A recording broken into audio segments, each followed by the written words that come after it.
Awesome. Cool. So we should be live. Easy clap. Easy clap. Cool. Well, Yeah. should just be live. Easy. Simply, I will refresh YouTube and it will be working, correct? Simply, it'll be that simple. It'll be that simple, surely. I'm also very well versed in how YouTube works. I know how to use YouTube. So true. I know how to stream on YouTube. I'm very good at this. I don't think I've ever actually streamed on YouTube. I am trying to figure out how to see the chat. That's what I want to know. I want to see the chat. Oh, there it is. Pop it out. Live chat is currently unavailable. Well, can it be available, please? Can I see the chat, please? That'd be great. No, live no chat for you. Oh, hold up. Hold. All right. Surely the I think the stream is running. I think it's running. It should be good. It should be good. I know what I'm doing. I'm simply a professional. Simply.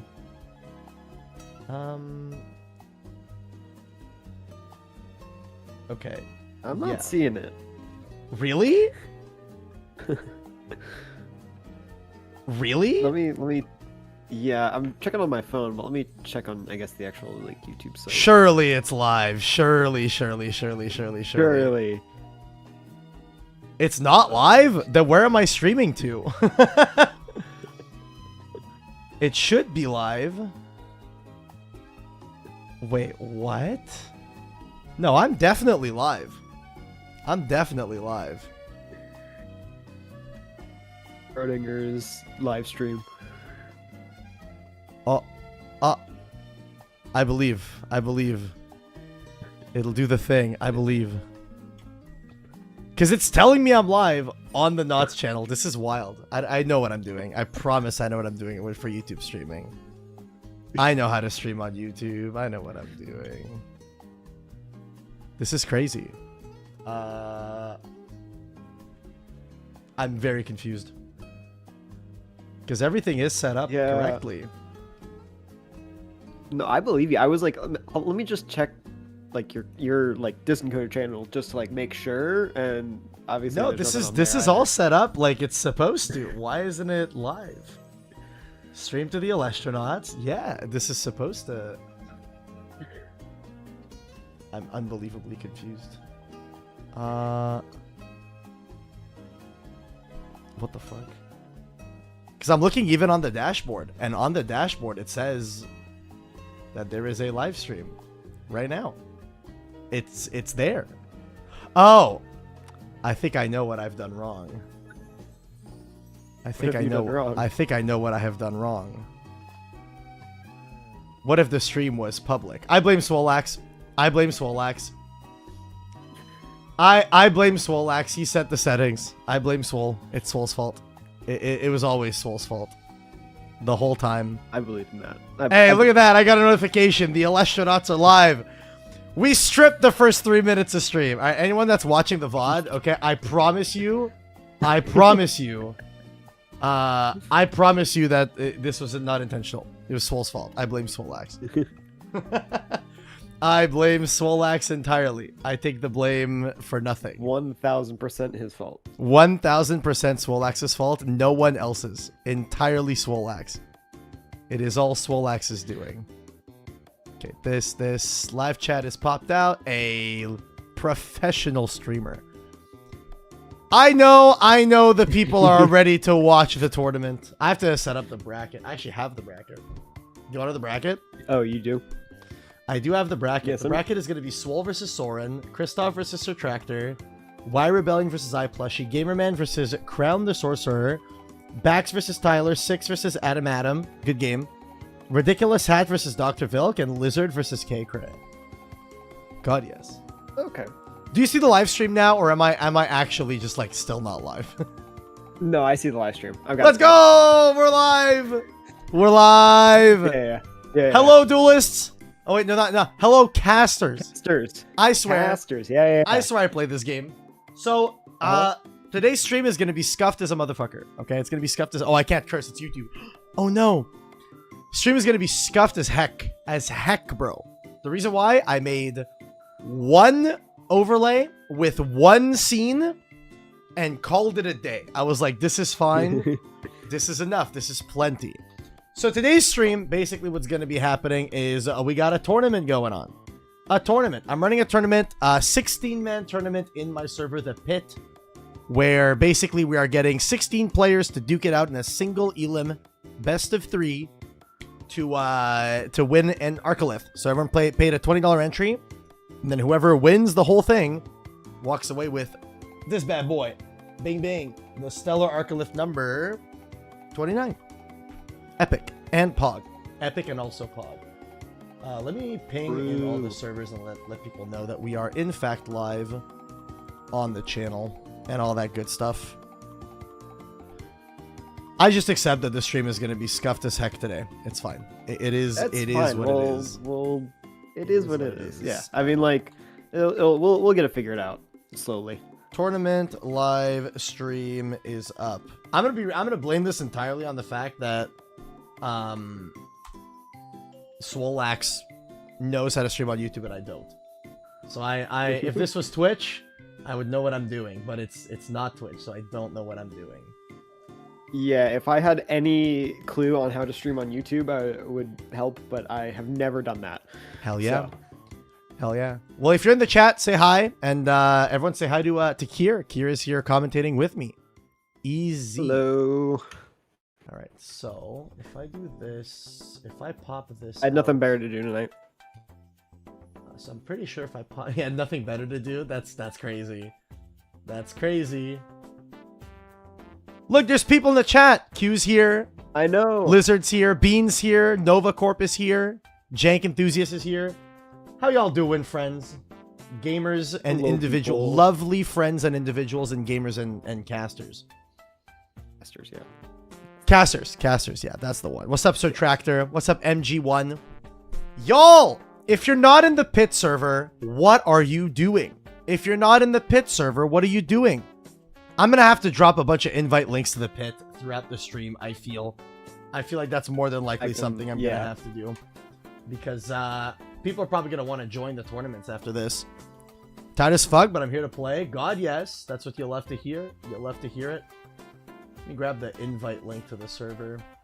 Can you pin messages? Josh, you might know this. Can you pin messages to YouTube chat? Because I don't know if you can. I have no idea. I'm gonna do this. Join the Pit. I assume you probably can. Great question. Let me press the button. Pin message. Hey, it worked. Huge. That's crazy. Huge. I did the thing. Awesome. Awesome. I would have played in the tournament if I wasn't out of town. Well, here's the cool thing about that. The cool thing about that is I'm going to be running these tournaments regularly. So today, like I said, the tournament is for the Arcalith, the Stellar Arcalith that you see up here. Bing, bing. However, I got a couple of other Stellars that I plan on running tournaments for. I got a Stellar Chrysor that I'm probably going to run a tournament for, which is pretty cool. I got the Stellar Necrolith that I want to run a tournament for.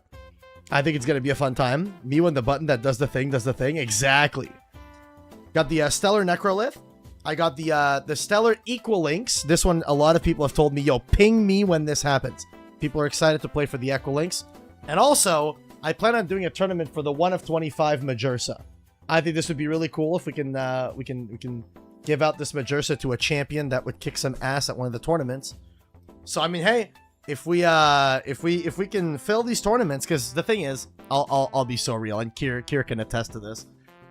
My big thing, okay, my big thing is I need tournaments to fill and fire. Okay, this is like the 5th tournament that we've tried to fire in this Discord, and it's the first one that's actually gonna fire Pog.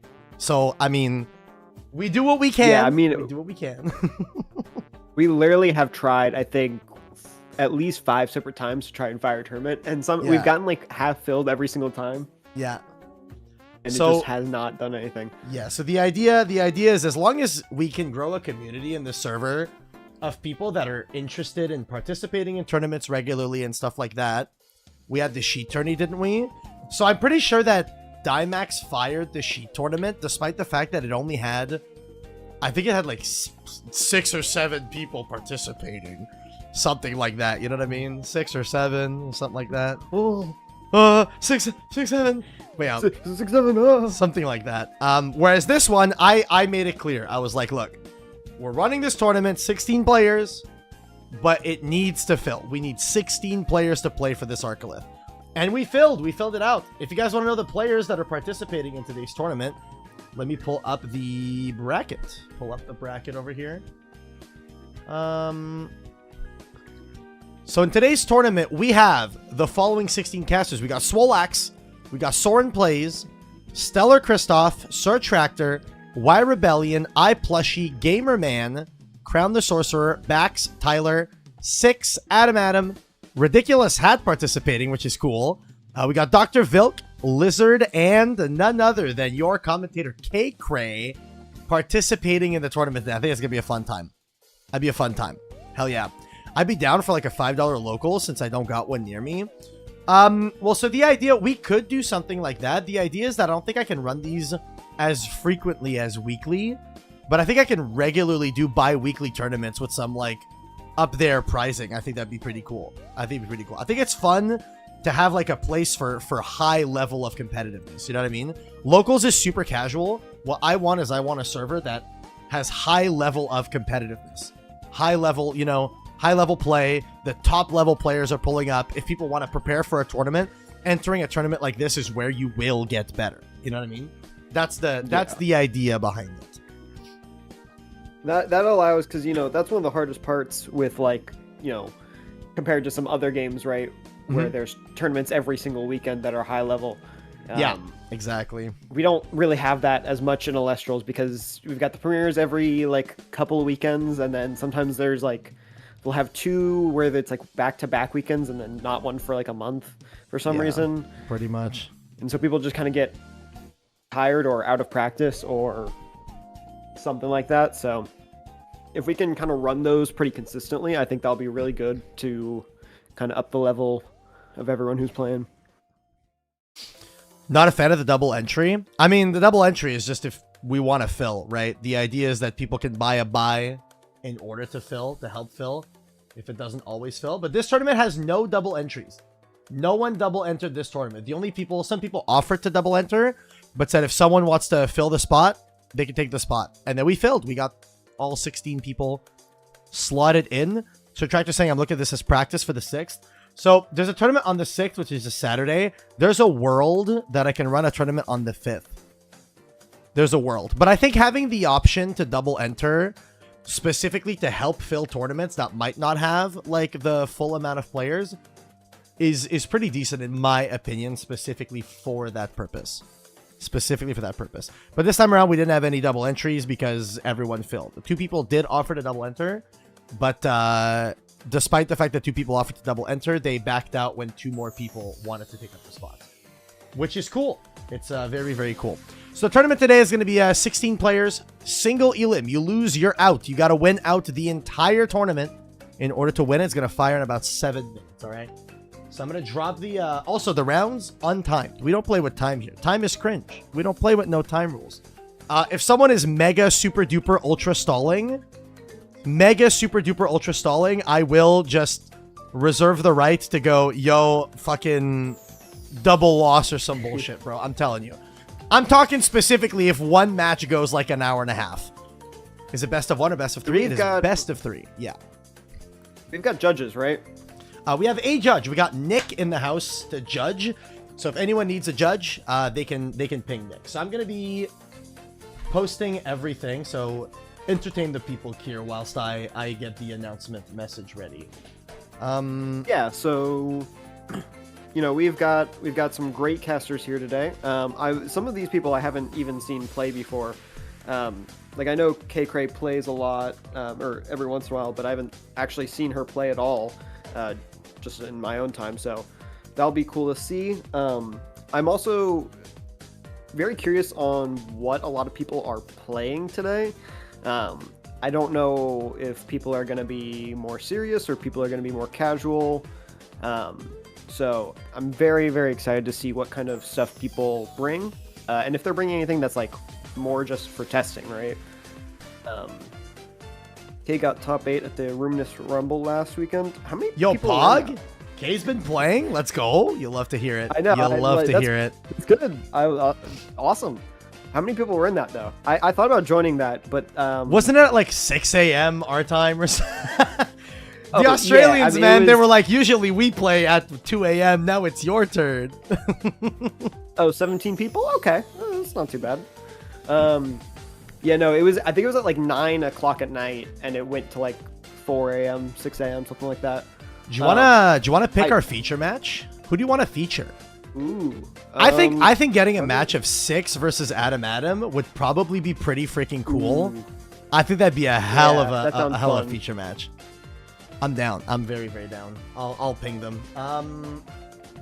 Both good players, both good people as well. I've had a good chance to talk with both of them in the past, so very excited to do that match. 6 in the chat saying, "Wait, what?" Hell yeah, hell yeah. Y'all are gonna be on feature. I want to see some duelists, bro. I want to see some duelists. I want to see some gaming, some gamer action. Okay, I'm ready to drag them whenever. So we are in the feature match table.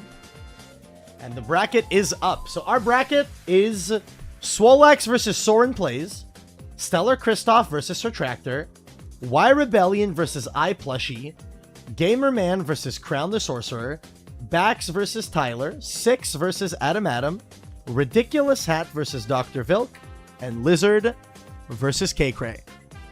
Pog. Hell yeah. So yeah, I'm gonna drag them up.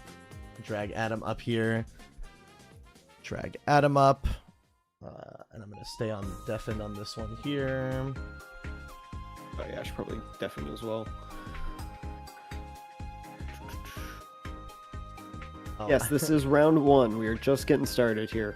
I need to give perms. I forgot to give perms. To this. Add members. This. Okay, good. Try now.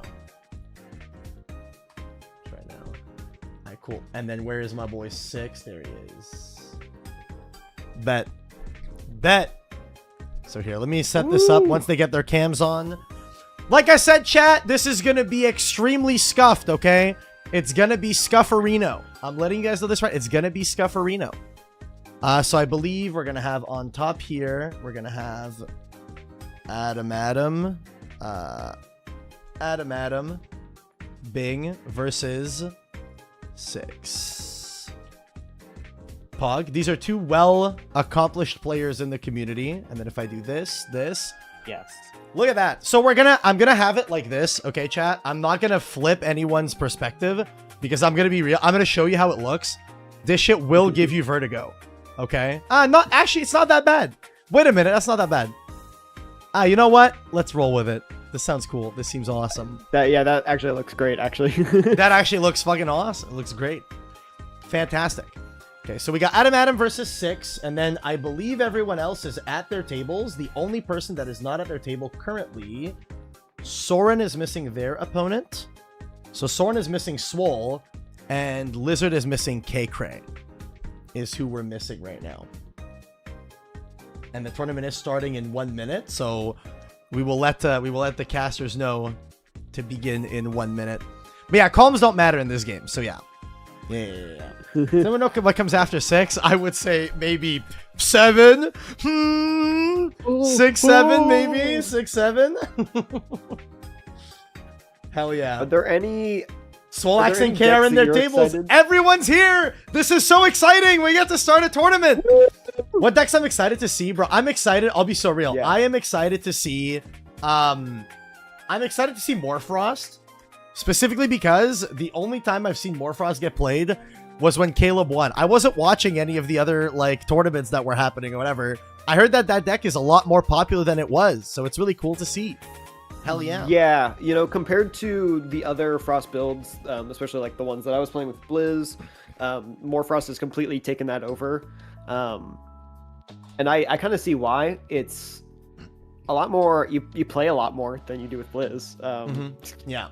Very true. But Very, also very true. it's just kind of neat, and like it's a little bit slower, but you're still putting out a lot of pressure, a lot of recursion in that deck. So yeah.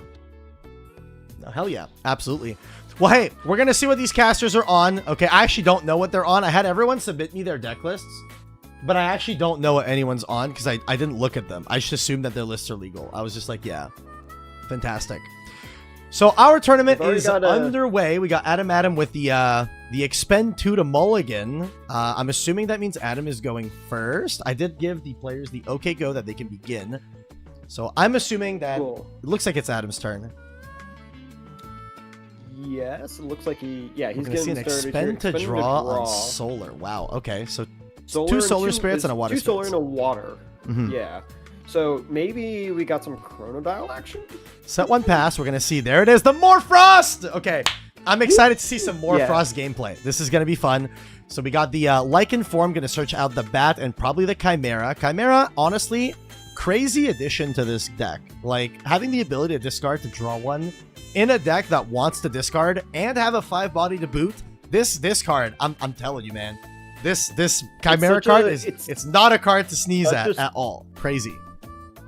It's such a simple design, and it works so well for the Morfrost engine. Yeah, it's one of those things that I thought of like a couple months ago, where I was like, if they just had like a discard and draw, that would probably be the best thing that the deck could have. In fairness, I don't hate it. I don't hate it. I think the only thing about Chimera is that I wish it was more interesting than that. I understand, simple effects is cool, whatever, all this stuff. When I saw Chimera in my head, I was like, okay, what can Chimera be? In my head, I'm like, what's Chimera gonna do? It's probably gonna, copy effects of guys in the grave or something, something like that. And it's just like, no, it's just draw one. I see the Glimbat gonna search out the stadium. So we got the standard solar deck. I assume it's standard. I mean, if I had to guess, it's probably gonna be standard. Who's the man on the telephone? The person on the telephone with me is the Kier. We got Kier on the counter. I should have put that on the overlay. I didn't think to do that. That's my bad. That's my bad. Yeah, I'm Kier, aka XR Merrick. I've got a YouTube channel. I play the game quite a bit, but extremely well. Kier got 2nd place at the Kissimmee Open. Okay, we don't. Oh, there's. Whoa! Wait, is that the Nova Core? Gonna be able to pop a card? That's a Gorgon's the Gaze. Crazy. Buy 6. Crazy card. Gorgon's Gaze, kind of a broken card, not gonna lie. But then we got the Solar Burst, blind. We're just hoping to hit something nice. We got a Nebuleo. I mean, this clears whatever you want, right? You can just dump the Nebuleo. Ooh. And that's pretty nice. Seeing the Apollo off the top with the Nebuleo guarantees that you get the Nebuleo for your draw, and also you get to hit the Nebuleo off the top with that Apollo. That's a pretty good, pretty solid top list of top cards, to have on the top of your deck. One of the interesting things that was just foretold there was the Altar of Stars, which that's true. Hasn't seen a whole lot of play. Yeah. But I'm curious to see what it does here in this matchup. I'm gonna be real with you. I think the big thing with the Altar of Stars is I think that card has a lot of potential in a lot of decks. I think that card is very underexplored. We're seeing Arresting, the one of classic one of. There goes Nova Core. Oh, the Brum. Oh, there goes the Stadium too, probably. Unless you Gorgon's Gaze this. Stadium. I think you might Gorgon's Gaze this, honestly. Like, realistically, this Gorgon's Gaze costs 1 instead of costing 2, so I don't hate it, because otherwise you're just taking the Brumelink's attack to the face. So you get to basically guarantee that it's cost neutral if you think about it, because you're losing the 1 spirit off your Stadium if they search the Stadium, and you're taking a damage off of the Brumelink, so you lose 2 spirits anyway, so you might as well keep Stadium advantage while also stopping the Brumelinks from attacking. Yeah, that's a good point. It does feel bad a little bit since Adam's already so low here. Looking at that spirit deck, it's looking really thin already. Yeah. Just trying to get any amount of advantage first here. light, but we know what the top deck is. Why are we first lighting? Oh, do we want to search out the Nova Core? I like it.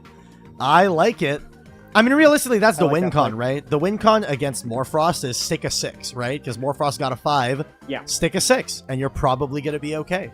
And it's pretty costly also if they want to use something like a Scorpion form to clear it. So this is probably the win con here. It's going to be to activate the Apollo, grab out that Nova Core, but here it's going to cost you because he's on 6 spirits. So you can activate the He's Apollo, getting real low probably already. 1 or 2. Yeah. That's tough. Apollo, we grab the Nova Core, guarantee it. There's a Guardian of Light on the top. That's nice. We get to heal. We get to heal. That'll be very helpful. Yeah. Yeah, I think Adam is just kind of hoping here that this Nova Core lands and stays there. Yeah. If the back row's a PTA or a shield or a Gorgons, you lose. I mean, this back row could be anything and you lose. Ooh. There's a second Gorgon's Gaze. That's super tough. Super tough. Rough. I guess the bright side here, if you're Adam, is that this isn't a losing position, provided 6 doesn't have an immediate response for the Nova Core, because nothing on the board threatens it right now. Also depends on what kind of Morphrost build we're going into. Go Cryo Scourge! Here, go Cryo Scourge! Go Cryo Scourge! Go Cryo Scourge! That's awesome, bro. What? That's insane! This is just burn for game. Just activate effect, burn for game. So easy game. Oh, no. And we got the concessions from Adam. Yep. Oh my god. Cryo Scorch moment goes crazy, man. God damn. What a rough first game for Adam. That's insane. That's actually crazy. Well, while we're in between games and the casters go to their side decks, I'm just going to take this time to let everyone know basically what's going on. So a couple of people have joined us since we've started. Basically what's going on is we have a 16-player tournament, and the first place prize here is to win this stellar Arcalith that I'm holding in my hands. If you are interested in participating in these smaller scale tournaments, they're not a big time investment. They're 16 players, single elim, so they go by pretty quickly. I'm expecting these 4 rounds to go by in anywhere between 2 to 3 rounds, realistically speaking. If you guys also want to participate, I have linked the Discord server that we are currently playing in. It's called The Pit. It is linked and pinned at the top of chat. So if you guys click on the link at the top of chat, you too can join The Pit and participate in these tournaments. Hell yeah. So how do you feel about this matchup, Kira? I know you're a Frost enjoyer, primarily of the Blitzstrix variety, but I feel like you've played a lot more than I have in terms of, you know, these meta strategies that have creeped up and all that stuff. What do you think is favored here? I don't know what Adam is on specifically, because this doesn't look like standard solar, or maybe it's solar with a little bit of spice, as opposed to, you know, 6 seems to be on standard Morphrost. What do you think has the advantage here? So they both seem mostly standard. Obviously, we haven't seen the whole list yet, but a little bit of spice. But I think in terms of what I think is favored, I do think Frost is favored here. And I think that's part of the reason why we see Solar kind of take a back step in the recent tournaments. Because Frost has a very good option against Solar, and that is obviously Searchable Stadium, but more importantly, Cryoblast. Cryoblast cooks Solar so hard, it's unbelievable. Cryoblast not only cooks Solar, but I think the other thing too, like this addition of the Cryoscorch, Solar notoriously is a deck that uses a lot of spirits. Like it pays a lot to play. And having the option to just at any point, like Morphrost swarms the board like crazy, so it's always threatening that ascension of the Cryoscorch to just go, I'm going to burn you for game. Like, it's time, you know? Yeah, and I think one thing that's really interesting about Solar is while it can be a very explosive deck, it also doesn't go wide particularly well. It goes, you know, it can go tall into Celestial, can summon out the Nova Core, but it doesn't summon out 2-3 guys. And when you're doing that against Solar, it can be kind of hard if they don't have multiple removal spells. And here we see the first light. So Adam most likely has either something that he wants to foretell off the top with, or he wants to, I don't know, set up a Solar Burst. Maybe he just wants to set up his next turn's top deck. Who knows? I just don't know if he could play the game that slow. There's the Plucky. So does that mean Plucky feels weird? That means we probably don't already have the Apollo and we want to draw this next turn. That means you're starting off like effectively 2 turns behind. The Windjin! Windjin! Windjin! This card's broken! This card's broken! I've always been saying, bro, this Windjin card, very OP. I love Windjin. Very OP. This card's broken. Windjin. I love this card. Broken. Guaranteeing. Adam get a lot of advantage here. Obviously, getting the Plucky, getting a search here off of the Tornadian. But once again, back to if 6-sided in the Cryoblast, it can just die so easily. It can. I think the big thing with the Tornadian card in general, right? I think that people got to keep in mind about Tornadian. Tornadian is really strong if it gets to stick one entire turn. Tornadian is a card that says you have to answer me immediately because I'm getting a lot of advantage. Like, Adam's getting a lot of advantage this turn because the Tornadian is going plus here. But if it sticks on the board, you get to do it again next turn, and then you get to basically multiply your advantage. Now, the big downside that Adam has here is that this Tornadian was cast out from hand, which is unlucky for him. But it's not to say that he's not going to replace himself in the hand already. We're seeing a 1 being rolled. That's going to be the Gorgon's Gaze, which is probably the primary hit you want. Like, that card's just really strong, very powerful. Another big thing about the Tornadian that's good, it shuffles your deck, which is, it sounds ridiculous, but it is a big deal. Next turn, we're going to go, you know, Plucky for the Apollo to look at our top cards. And if we don't like what's there, we just then go Tornadian and shuffle up the deck. And then you can try for a better card instead. Yeah, so we see a set 2 and pass here. This might be hard for 6 to kind of out. If he doesn't have exactly Cryoblast. Well, Cryoblast would be good. It actually does. That looks like a Cryoblast, doesn't it? That looks like a Look Cryoblast. like That looks like a Cryoblast. We're slow rolling it, man. Oh, it's the Morfrost. Oh, no, okay. So the thing I was going to say is the Morfrost engine also deals with this because realistically speaking, you can just go Scorpio. You know, Scorpio with the bat, and then you still stick 2 bodies to the board. You don't have to attack, but you just pay 2 more and clear. And against Solar, I don't think that feels too bad to do. I think it's worth it trading 2 additional spirits in order to clear out the Tornadian. We're not searching it. Maybe we already have it in the hand, potentially. I also think that it doesn't... We know that they've got Gorgons, right? So it doesn't do enough here, right? Where if you're searching it and you're activating it, you know it's not going to work. That's fair. Right? That's so fair. maybe Chimera is the right option here. You pitch the bat. They can Gorgons it if they want, but it doesn't really do anything. Hear me out. Maybe the sauce, you don't even pitch the bat. The sauce, you pitch the Scorpion here, and you threaten the bat next turn. Get to bring out the Morfrost, draw a card. Draw a card. Just probably digging for a Cryoblast. More than likely. Yeah, so that's what I was saying is, you know, while Morphoros can go wide, it doesn't always necessarily go tall unless you're going into maybe like a Cryovern with the stadium up, right? So getting over an 8 can actually be kind of hard.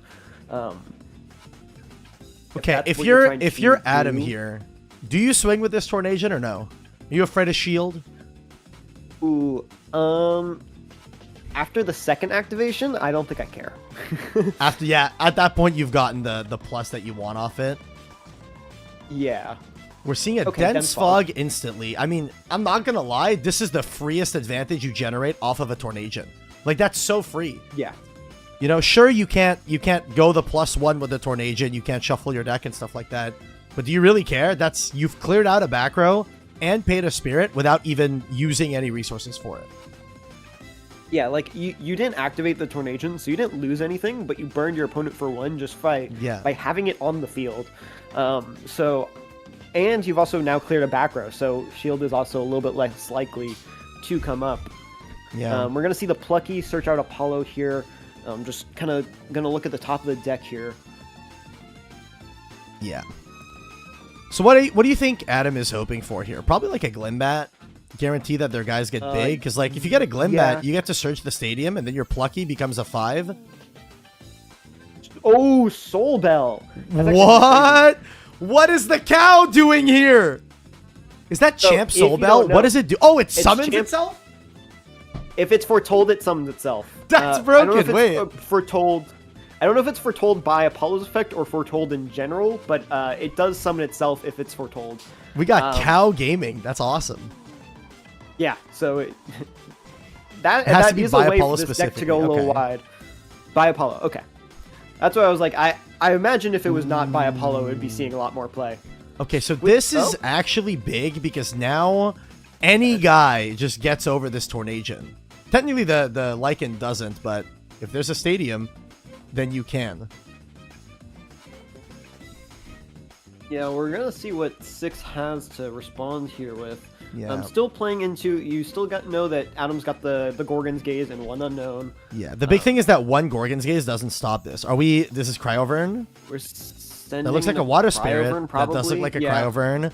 So in this situation, it's possible you get stopped by both back row, but no one back row stops the push onto the Tornadian. Yeah. Which should be pretty good for 6 here. Actually, you know it'd be broken. Oh my god, we saw it game 1. Altar of Stars is terrifying here. You swing, and then I go, I'm going to turn this Tornadian to attack. Good game. Game over. Like, game legitimately over in that moment, if that happens. Yeah. Actually, Altar is the Swinging right with the call. Chimera. If they've got Altar, it does kind of mess with 6's plans. Yeah. I think if there's an Altar here, you kind of just win. Like, you legitimately just explode him.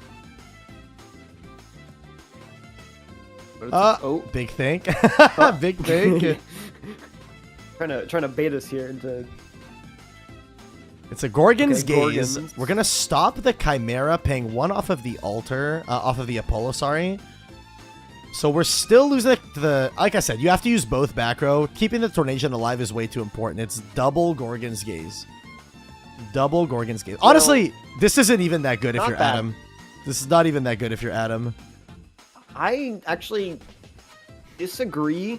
Okay. Simply for the fact that they've got so much Ascension material on the field right now. If they hard drop, okay, they're getting rid of the Plucky. Bro's like, I don't even need the Ascension material. I don't need that. Yeah. I was about to say if they've got like a Leo Bright or something in hand, it actually is very favorable. Don't get me wrong. I agree. I agree that having the Ascension material is good, but I think you would rather those back row be anything else to stop these attacks more so than Gorgon's Gaze. Gorgon's Gaze is expensive and doesn't 100%. deal with the bodies is the problem. Oh, I completely agree. Yeah. Even like a Guardian of Light would have been crazy there, but True. unfortunately Very, not very true. in the cards. Is there a world? Hear me out. You Apollo, look at the top 3. Never mind, we're not making that play. I was like, you Apollo, look at the top 3.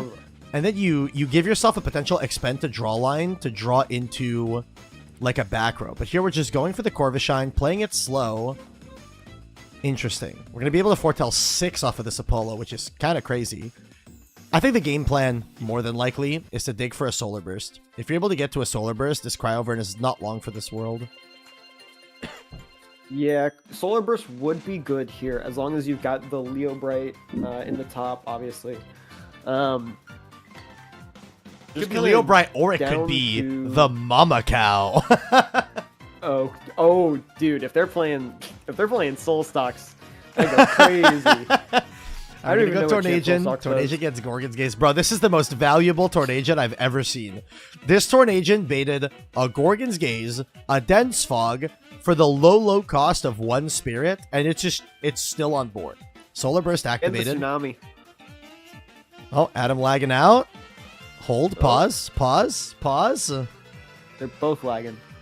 Are they both lagging? No, 6 no. is not lagging. Adam is lagging. Oh, we good. Okay. We good. We back. We're back. good. There's the... Okay, there's a Nova Nova Core off the top here. Nova Core off the top can be dumped. 2 Nebuleo. Probably not what you want to be dumping, but I mean, still. Yeah, you probably want to keep the Nova Core, but... honestly, yeah. I would dump... I would dump the Nebuleo, stack the Nova Core.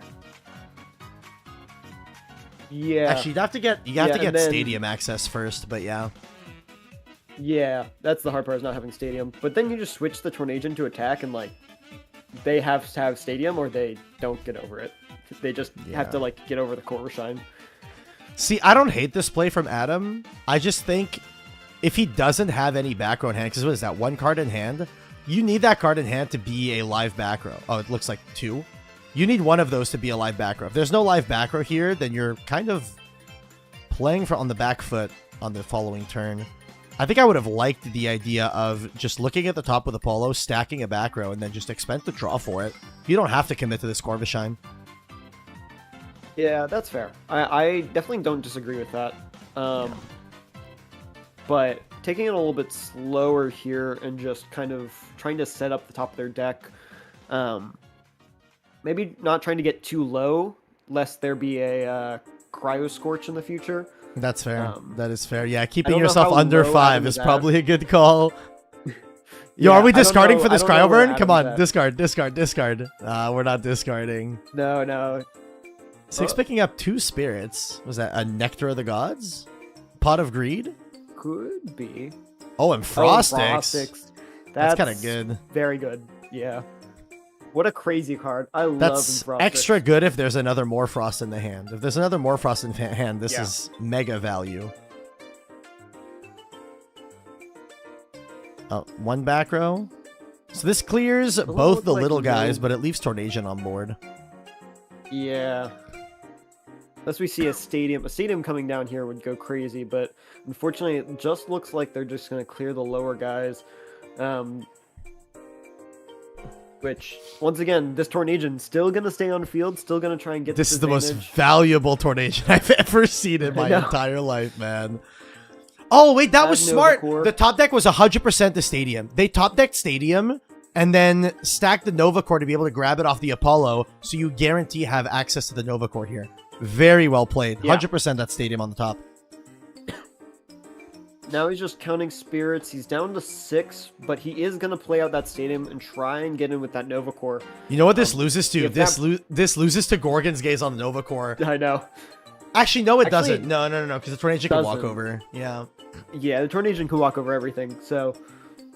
Yep, there goes the Cryovern. Because the fear you This is have a is very losing to big- a Cryo Scorch, but I don't think that's happening this game.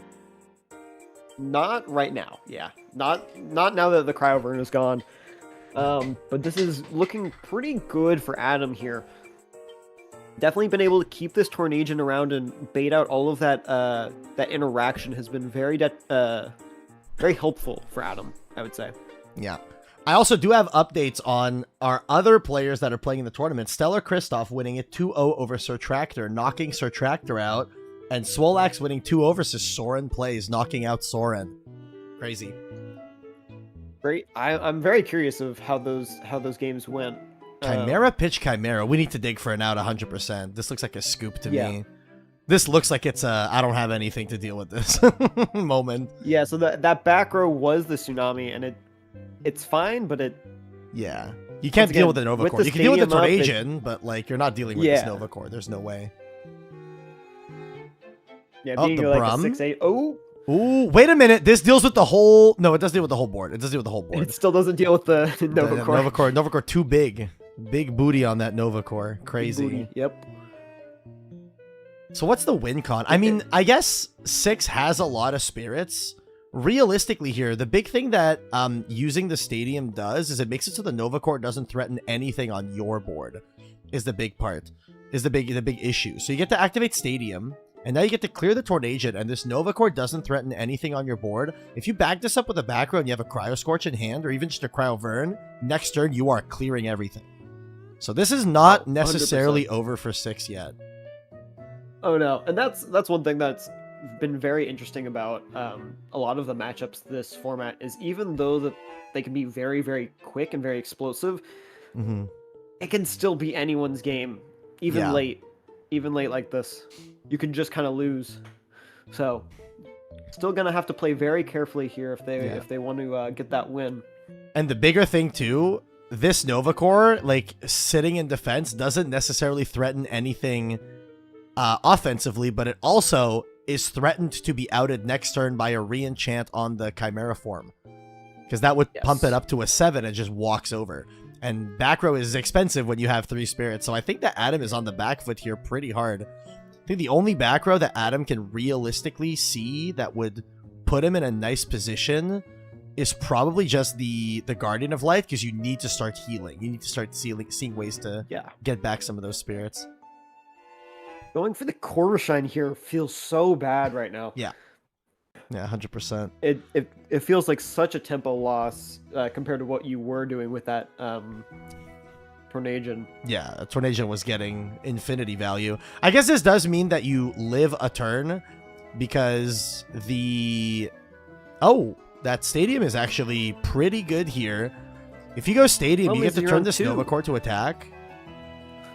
I think that's still fine, right? You're on 2. It's still fine. Yeah. As long as you set up guys that can be cleared, you're fine.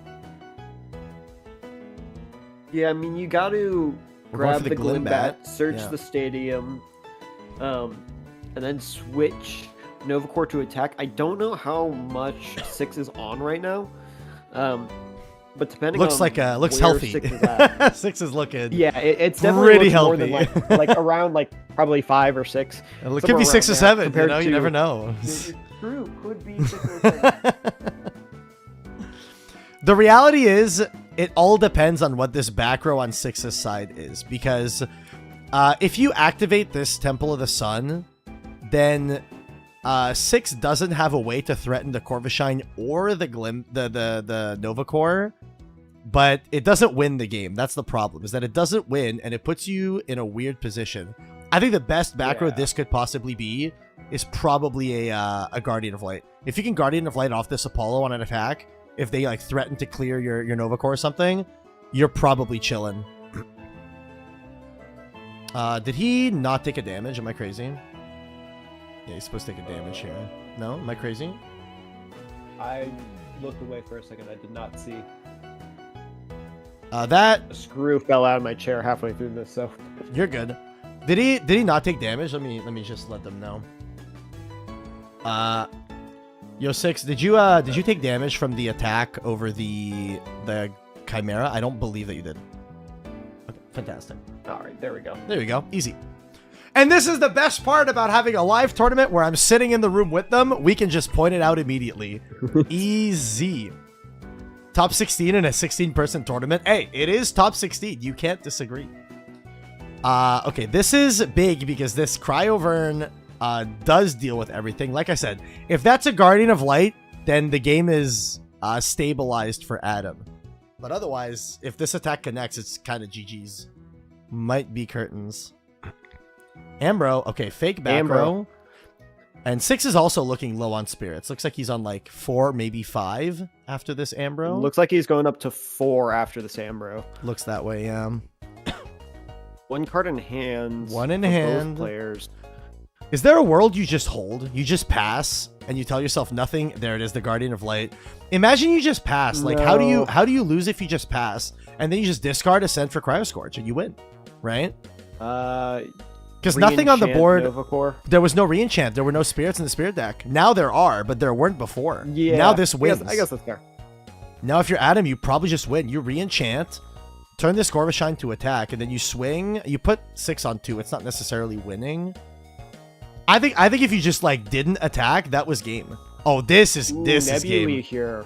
This Nebula is 3, 4, 5, 6, 7, 8. It's bigger than the Cryoscorch at Cryovern. Yep. Yeah, just holding, not attacking was the winning play. I think I can't imagine there's a card that wins apart from straight activating a Solar Burst, paying off your board, and hoping for a potential hit of a 2-drop. That was the only way, right? Yeah. Luckily, we do see that Solar Burst in there, so maybe that comes up next turn, but I don't know. Looks like Adam's just going to stack his deck here. Didn't find anything off of the Nebuleo that he could add. Yeah. I think that's fine, though. But he will clear the board here. You don't even have to turn the Corvishine to attack. You can, like, sit on 1 spirit, leave 6 on 2. Like, what's 6 going to do with 2 spirits, you know? Yeah, it looks like it might be curtains here for 6. But we do have the all-important Game 3, so plenty of time that is true. To try again for this match win. Plenty of time. Also, I just want to say to everyone that's here in the chat, thank you for being here. Welcome to the stream.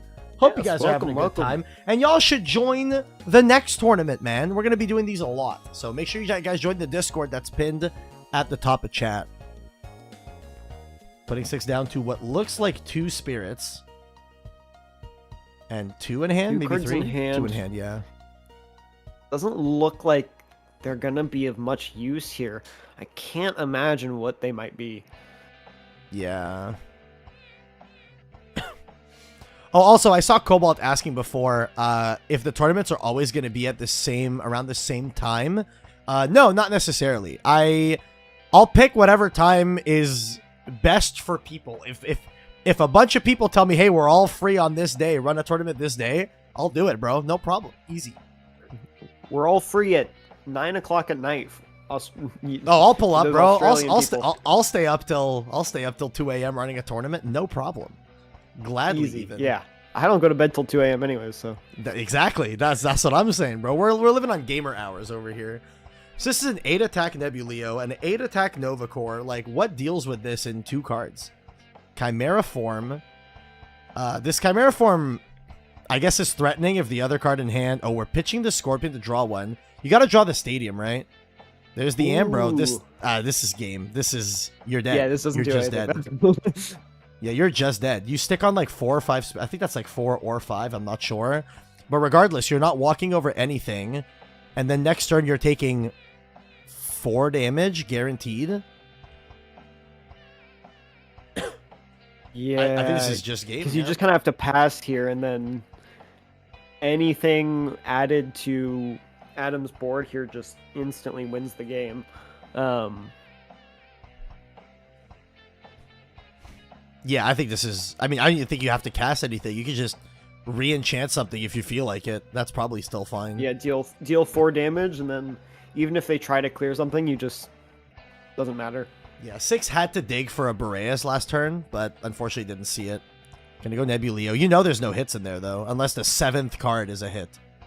It isn't. What? Lustragon! Ooh, Lustragon! What is that doing there, man? Hello? Honestly, you know what? And that makes sense why the altar's there, I think. Dude, Adam is cooking. We're playing Altar, we're playing Lustragon, we're playing Baby Cow. That's kind of awesome, man.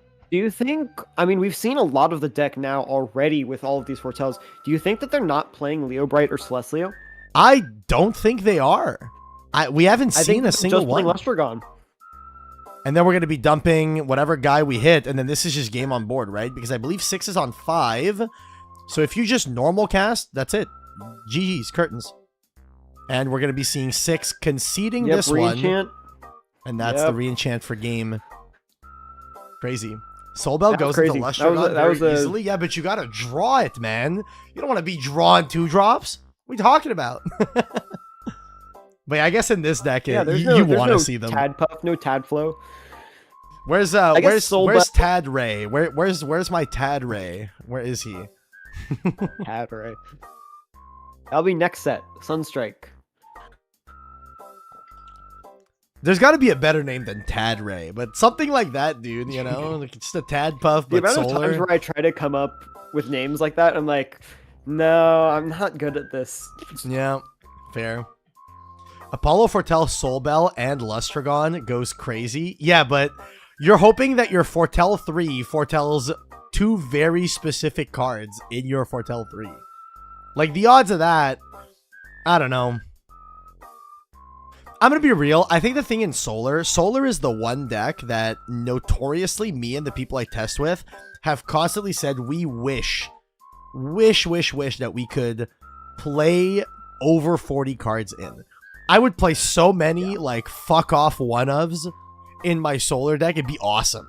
it'd be busted, dude. You'd be able to play so much crazy stuff. There are very few decks, but there are some that like over 40 cards would be like, yeah, this is crazy. This is I think it'd be so cool in Solar. I genuinely think it'd be so sick in Solar specifically. First light stacks your deck. Corvashine makes it a Fortell 6. I mean, yeah, but then again, you're kind of banking a little too hard on seeing a combination of 2 cards. Like banking on seeing one very specific card, sure. But like banking on seeing a combination of 2 very specific cards feels unlike just in general. You know what I'm saying? Now we're going to go into the all-important Game 3, as Lithium would say. The all-important Game 3.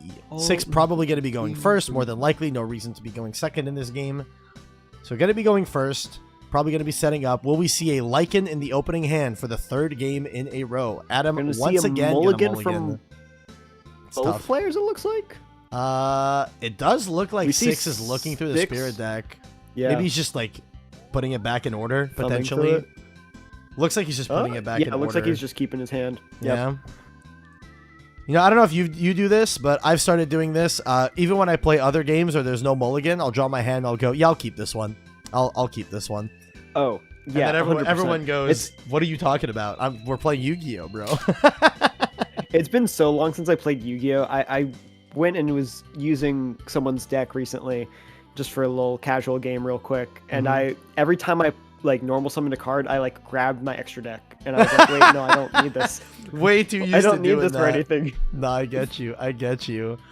So Sig's gonna be going for the expend 2 for double Lycan. Double Interesting. Lycan. Yeah. This is crazy. That's crazy. Lycan is very, very strong in this deck, specifically because having 1 means that you have your Chimera setup.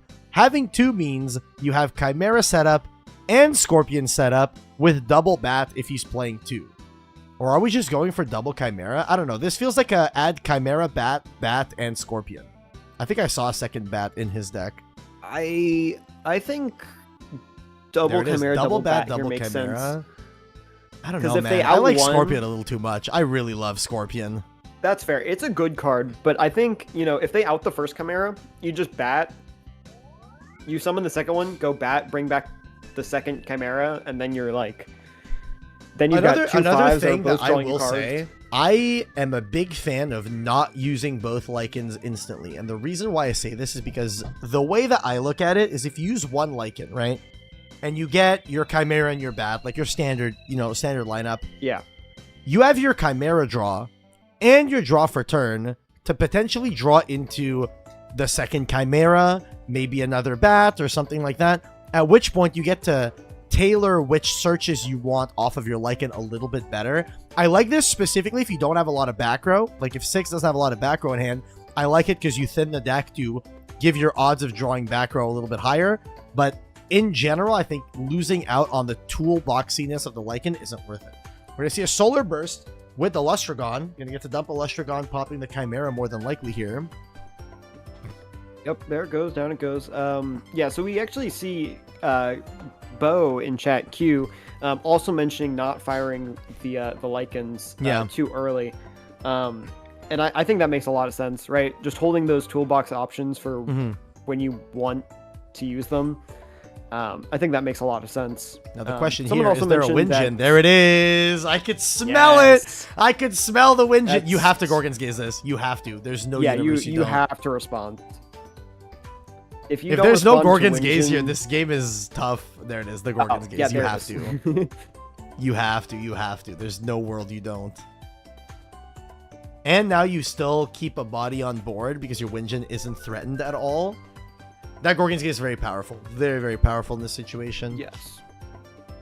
All right. Now, we're probably going to see another Chimera summoned here. Yep, just like that. And we'll probably see the pitch of the Bat bring back the other Chimera. I think that makes the most sense in this situation. Yeah. Just flooding the board as much as possible, trying to get rid of that Winjin is... Dude, Bat revive Chimera, and then if they have another Morfrost name, then you can this is one of the reasons why I like holding the Lycan. If he drew into any other Morfrost name, this second Chimera would have been live. You know what I mean? And you increased your odds of drawing into one. Even if you just drew into the second Chimera naturally, then your Lycan could have searched something else. I like that quite a lot, you know? Think about switching the Lycan to attack here. Doesn't clear the Winjin, but it does deal an extra damage if those Chimeras do clear it. Looks like they do bring down the Winjin, and we're going to deal that Chimera's 2 to water Adam enchanted. here. Interesting. It's water enchanted because you don't want to. The only reason why is because you want to guarantee that Adam has to use both back row to stop your attack. Typically, if you have an Elestral, 2 Elestrals that are bigger, one with water, one that isn't, then in that situation, you need a combination of 2 back row. There's no one back row that will stop the entire onslaught.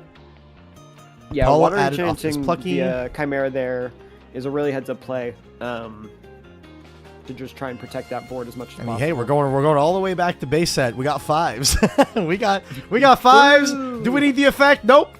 Put some water under there. Make it a water 5. Classic. Got Nebuleo, Corvishine, and a second Nebuleo. Nice. Nebuleo. Can Nebuleo add Nebuleo, or does it add Leo Bright all the way up to Celestial? It does. Because if it does, I don't even hate that. grabbing the Nebuleo here. Like, Nebuleo guaranteeing you another Nebuleo. Oh, never mind. We're going for the Coruscant. It actually doesn't matter because next turn you're just top decking it anyway. You're not about to cast it, so it doesn't super matter. It does add another Nebuleo. Cool. Then in that case, yeah, I mean, you get what do they call it? The endless conga line of fuckers? The endless conga line of guys. Endless conga line. I thought about doing that with, you know how there's a wind that searches a water and then like Smoltuga that searches a fire. I'm like, if they add in at any Bro point really a just fire said that searches a wind. Bro really just said red gadget, yellow gadget, green gadget, Robbie Cole, Robbie Cole, Robbie Cole. I get you. There's the Brum. Okay, this Plucky is not gonna live. This Plucky is not living this turn. There's no way. It's turbo dead here. See, this is exactly what you were saying, right? About how Morfrost goes wide, Solar goes tall. Solar didn't get to go tall, but one tall guy beats a wide board of little dudes. So there is a world, like let's say next turn, right? You get an Apollo that's able to randomly foretell a Baby Cow and a Lustragon. I mean, hey, you're there, right? Yeah, I mean, like, if you land Lustragon here, you Nexus and blow up the whole board. I mean, it really does out everything. I think that's one of the advantages to playing the Celestlio package here. Obviously, Lustragon does a very similar thing, but both very good in this instance where you're just blowing up a lot of the board, a la Majursa champ. We got the Guardian of Light. I believe this was on the attack of the Water Enchanted Chimera. Are we going to see a Tsunami stop the rest of the attacks? Question mark? Question mark? We'll see here in a second if this Plucky decides to die or not. Who is still in the pit? We do have an update. We have Tyler taking it over Bax 2-0. We also got Y Rebellion, the winner of the last premiere, taking it over iPlushie 2-0. So we got some big hitters. Stars. Alter the Stars. Here. So, I mean, this means that the Plucky does survive. I said the Plucky was dead. It ain't dead. It's alive. Holy. It is living. Okay, we're going to go Water Ascend. Right. What is going on here? Is that a wind? That looked like a water to me. I think it's a water. I think it's Misenchanted. I don't hate that here. Interesting. They've put the Morfrost with the water, so you can maybe suspect that they have a Tsunami. And in that case, water enchanting it feels right. You don't need the advantage. You probably do need the advantage here, but keeping the Tornagent on field may be just enough to kind of clear some of this board. Which is I think a big thing, right, now. is there's a world where Adam is making the hard read that 6 is not on shield, because we haven't seen shield once in 3 games. There's a world you just make the hard read, and you tell yourself, a big fucker with water under it, how do you out?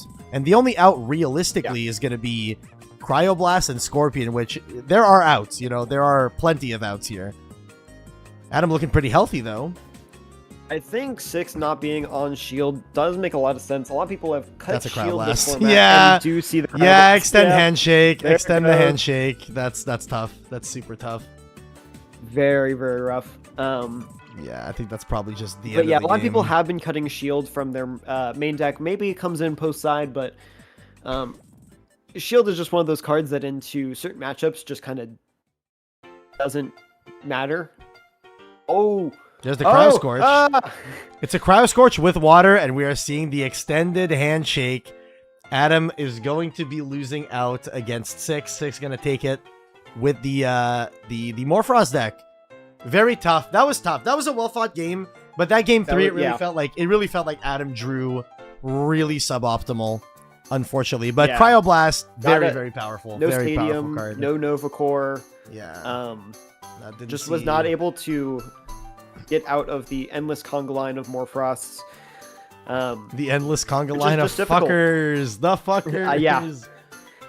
Once that starts happening, it becomes very difficult to come back from that situation. Same thing, similar to Bo's deck from Kissimmee, the fish variant of Lockagon, where you're just summoning out like Aphros, base set Aphros. They're all 5s. I'm drawing 6 cards, and you lose now. Like, I'm gonna take a little bit of a peek in here into the game between K-Cray and Lizard are currently playing, and I kind of want to see what's going on over here. If y'all are down, I'm gonna swap this over to their table and see what's going on here. If I do this, I should be able to. I can fix this with the quickness. Professional streamer incoming. Professional streamer powers. I need this, bing. We got K-Cray versus Lizard. Let's go. All right, we in here. K-Cray appears to have Magneros Aphoros on board, Lizard on Hephaestus. We got some fire gameplay going on here. A little bit of fire gaming. Yeah, I don't know exactly what the situation is here, but it looks like K has the advantage as of right now. Just PTA'd what looked to be a Volcaries, if I'm not mistaken. That does look like a Volcaries, obviously, yeah. Sticking the fish on field is going to be very good, while also removing that Volcaries. We're going to see an expend to draw. K got a lot of cards in hand to be expending the draw. That's crazy. That's I know, right? These must not be the cards that she needs in the current moment. Or she feels like she's in a really good position. It's just like, I need some back row. We're seeing a Gorgon's Gaze coming out back row here against the Aphoros, I suppose. Interesting. That feels so bad here. Usually I like using those when I've got a guy that they're attacking into. Just stopping one attack here doesn't feel worth so it. bad. Yeah, it feels like you're just losing out on spirits and the back row. The Fire versus Hermes matchup from Rumble was insane. Fire has such cool cards. But is it good, though? I think that's the problem. I think the cards aren't good, is the issue. I think the cards are fine, but I don't think the artifact stuff is particularly good this format. I think Fire has a lot of tools. Yeah.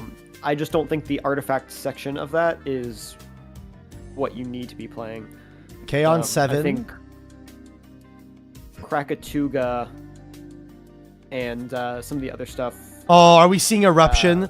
Oh, please don't let it end with an Eruption. Okay, I'm trying to be positive. I'm trying not to mold, bro. If we see a triple Eruption for game, I'm gonna crash out. There's no shot, man. There's no shot. Okay, we're gonna make the Krakatuga. Oh no. Oh no. Oh no. Oh no. Oh no. There's no way. Ambrose. Oh no. This is not looking good, ladies and gentlemen. This is not looking good. Putting back triple fire. Oh no. No. Oh no, oh no, oh no, oh no, oh no. Alright, burning 3. This puts K on 4 spirits remaining.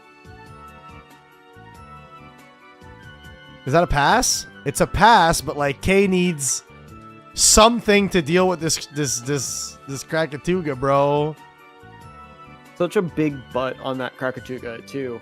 Yeah, it's a 9, 4-9 bro. if I remember correctly. It's a 9. How do you deal with this? Ooh, ascending here. I mean, if this is double Lockagon, you out it, right? This is new lock. It is the Lockagon. Are we gonna see new lock ascend old lock? Easy? We're gonna try and heal here. Heal 1, okay. Very good. Back up Effect, to 7. cast new lock. Or old lock, I mean. Or I guess we got burned last turn. Looks like it.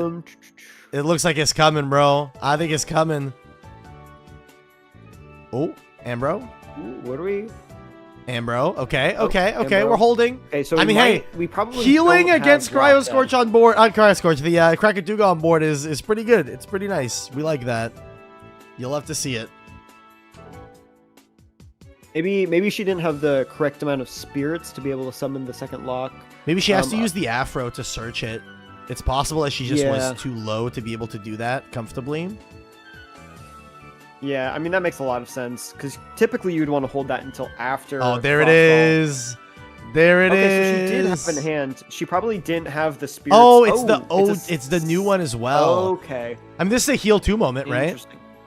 Yeah, this is a heal 2, which honestly... I mean, that feels nice against 5 that you're put on the field. Yeah. I'm so down. Because, I mean, you're just re-healing everything back up. Honestly, if you don't have a way to clear this Krakatuga, though, I think putting those in defense would have been ideal. I think that would have been pretty ideal. I don't know why they're in attack here. I think defense makes a lot of sense here.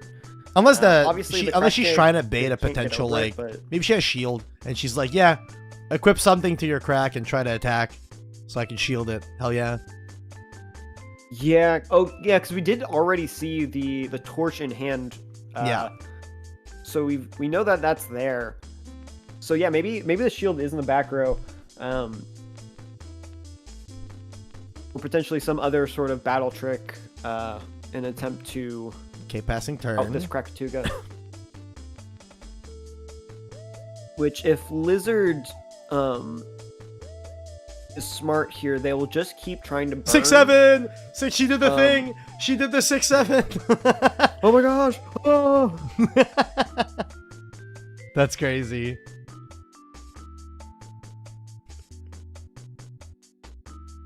Yeah, Adam, tough round, bro. Tough round. I think you drew suboptimally in that game 3, unfortunately for you. Hell yeah, but thanks for playing. Hell yeah. Okay. Lizard hitting with the big thinky over here. Hitting us with the big thinky. Huge thinky even. Massive thinky, some might say.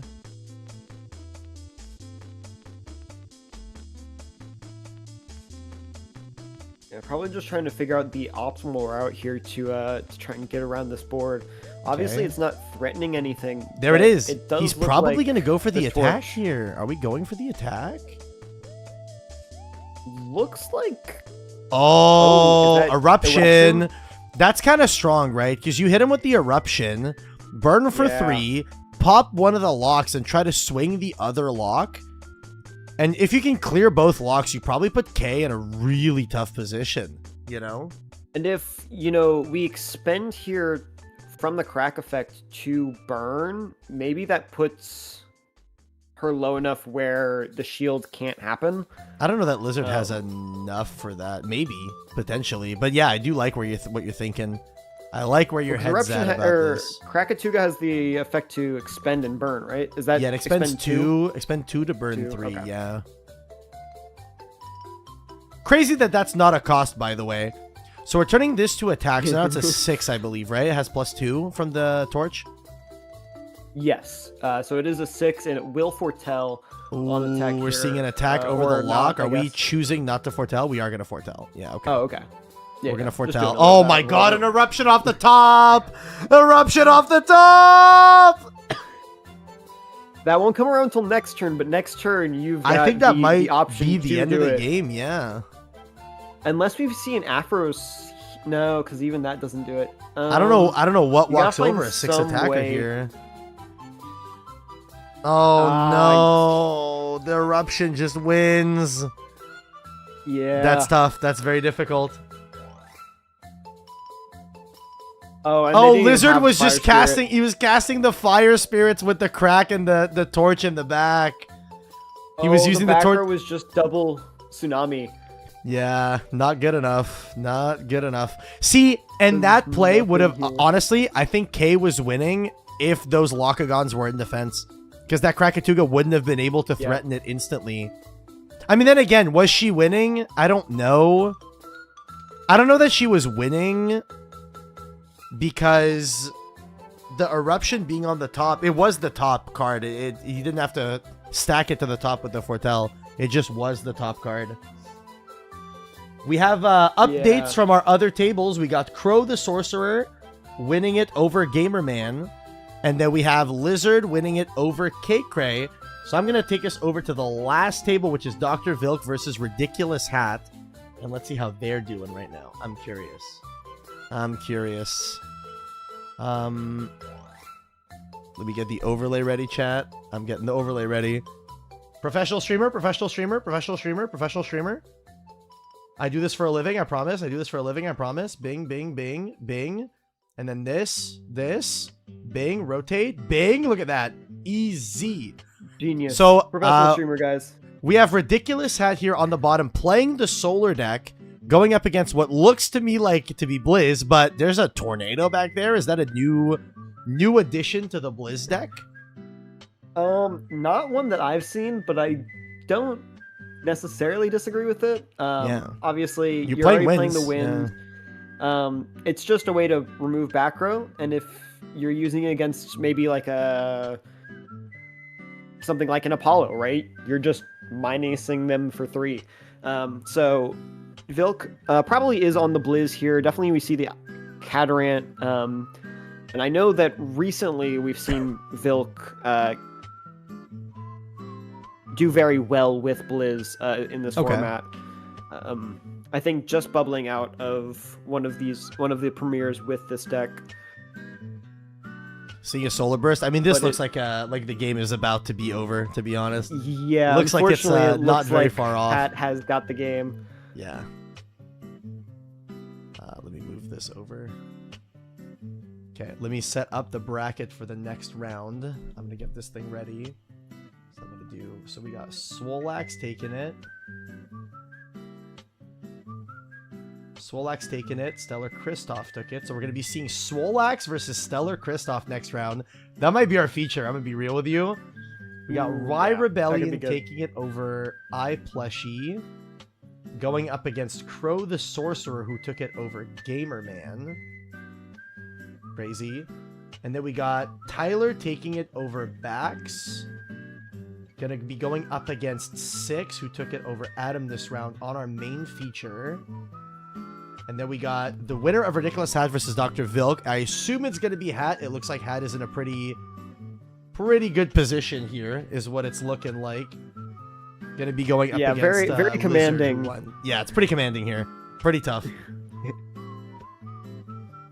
I didn't even see the Ascension into the Leo Bright there. Yeah, that doesn't look like a scoop, but it looks like a very defeated expansion of the spirits here. Yeah. But you never know. Blizz can always come back. Yeah, you would know that. You would know. Hey, mill 3! We mill win! We mill win! Blizz! Oh, no, there goes Blizz. No! That's tough. This doesn't do anything, and that's going to be the scoop it up. All right. Oh, and the Aspro was in hands. Oh. We're going to see Ridiculous Hat take it over Dr. Vilk. Oh, if that Catarant had just stayed around, send in the Aspro, hit the Blizz tricks, would have been what had happened there. But unfortunately, just not able to keep it around. Hell yeah. All right, let me get the next bracket round ready. I think our feature match is going to be Swolax versus Stellar Kristoff is what it's going to be. That is 100% what it's going to be. All right, let me move back over to the feature match table so I can get the next round's feature match ready to go. So this, bing. Chat, how are we enjoying the production right now? Production quality of the one-man show that is Distant Coder. I'm just running this all by my lonesome, chat, all by my lonesome. And I'm just here to chat. Hell yeah, Kira's here to give us the perfect amount of production quality here. Perfect amount of production quality. Let me post the bracket for next round. Tournament participant, next round. Start when ready. I will be back real quickly. You're good. Just in time for this match. You are A-okay. A-okay. All right, so we're going to be moving on to our top 8, no longer top 16 in our 16-man tournament. And again, chat, if you guys want to participate in tournaments like this, they're a fun time. Join the server. It's pinned at the top of the chat. If you join the server pinned at the top of the chat, you too can know when we run these tournaments, and you can enter for yourself. Today's winner is winning a Stellar Arcalith. Pog Stellar Arcalith. This is the first place prize. So this is what the players are playing for. Can you imagine paying $20 entry for a tournament? You win the whole thing, you walk away with this thing. That's kind of cool. Kind of cool. And I'm saying we take those. We take those. I'm going to be moving Chris over.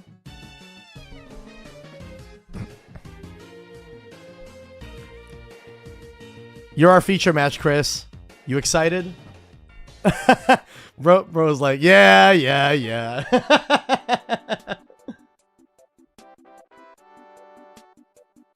I mean, bro, hey, you're playing for keeps, man. This is big stakes on the line. Yeah, the stellar Arc Boy. Hell yeah. Well, I'll be dragging Swole up here in a sec the moment he joins a VC. So yeah. All right, you get all cozy wozy, and I'll good luck for you in the round. I bet. So we got Stellar Christoph here. Join a table. Your feature. We're gonna be featuring the Swole Lax. So we got Crow the Sorcerer playing Y Rebellion, 6 versus Tyler, and Lizard versus Ridiculous Hat. Told the players they're able to start immediately. Easy clap. What does that Arcalith sell for right now? Anywhere between $300 and $400 is where this Arcalith would more than likely settle at. So yeah. I have returned. Pokemon Music and Elestrals. Welcome back. We are dragging Swolax up. Swolax versus the Stellar Christoph. This is going to be a fun one. This is going to be very cool. Yeah, I'm very excited for this. All right, so we got Swolax on the bottom, Stellar Christoph on the top. I don't know what either of them are on, actually. I actually have no idea. Hell yeah. All right, while they're shuffling up, I'm just going to step away real quick here. So I'm going to pass the mic over to you in the meantime, or I'll be right back. Alrighty. Hello, everyone. Yeah, so we're going to see Stellar Christoph and Swolax go at it here. Not really sure what either of them are on, but, you know, obviously, both getting it last round. Obviously, we're in a single elimination bracket here. Swole looks like took it over Soren Plays, and Stellar Christoph beat Sir Tractor. Both good players. On the mic, it is me, Kier, XR Merrick. I am an alright player, I would say. I got second Ekasimi, and I'm here helping out Coder with some commentating. Crab gaming, please, Swole. I like the crab deck. I haven't watched a whole lot of it. Blizz lover, yeah, I love Blizz. But yeah, I do want to see more of that crab deck. Just because it looks kind of neat. Just summoning a big guy.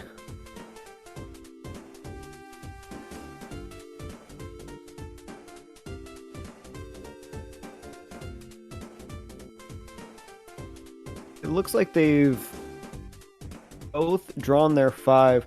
I don't know if I'm able to let them go. I don't know if Coder is going to be the one to tell them to go or not. So, we'll just wait here a second. If they start, they start, and I'll commentate over that.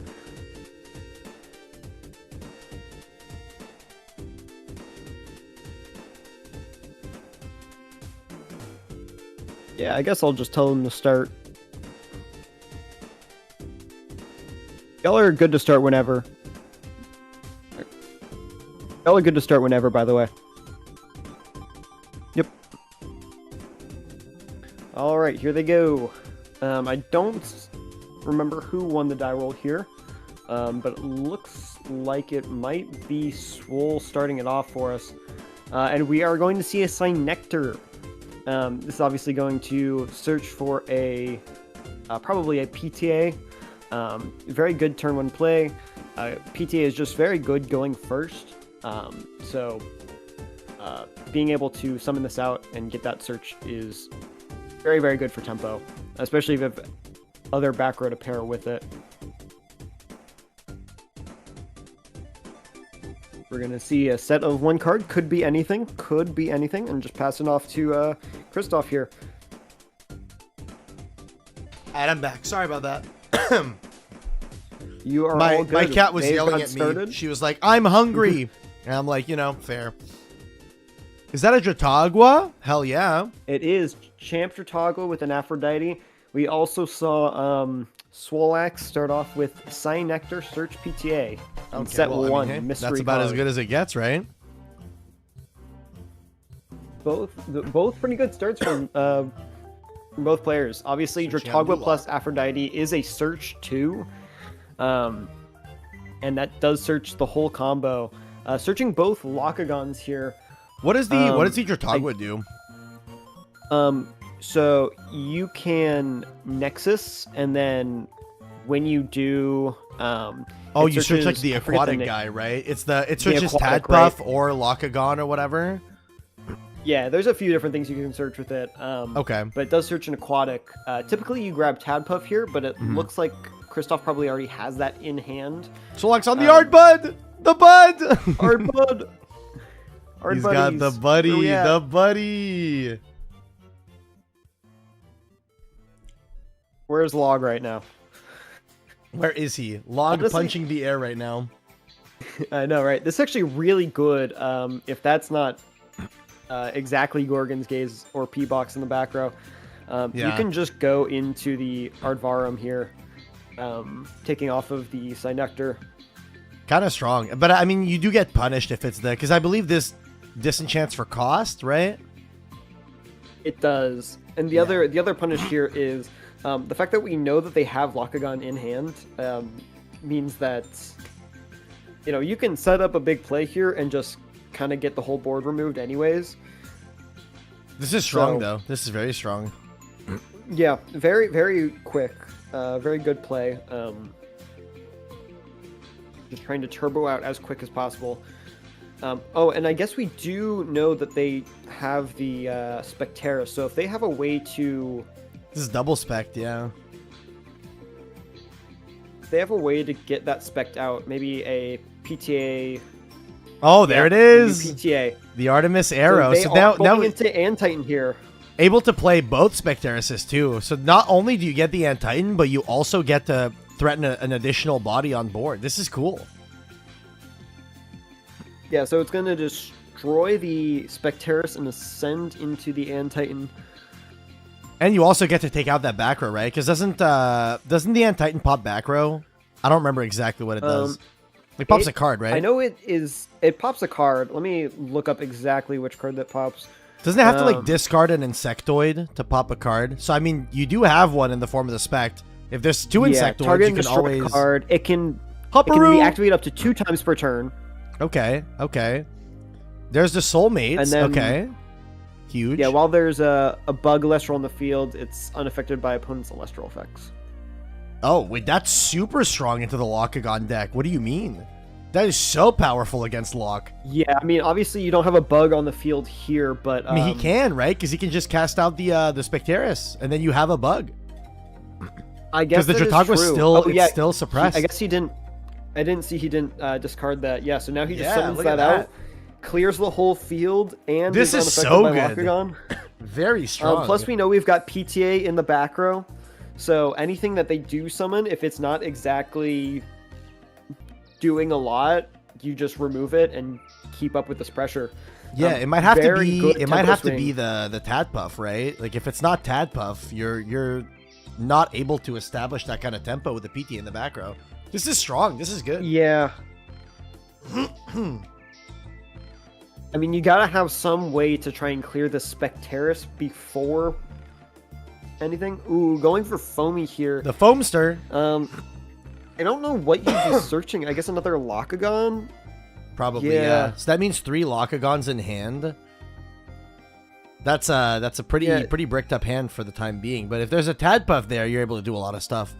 And the thing too is that interesting then. Yeah, 100% there had to be a Tadpuff because the Dratogwa could have searched it last turn. So if you had this ability to search so much Lockagon, you didn't need to really care, right?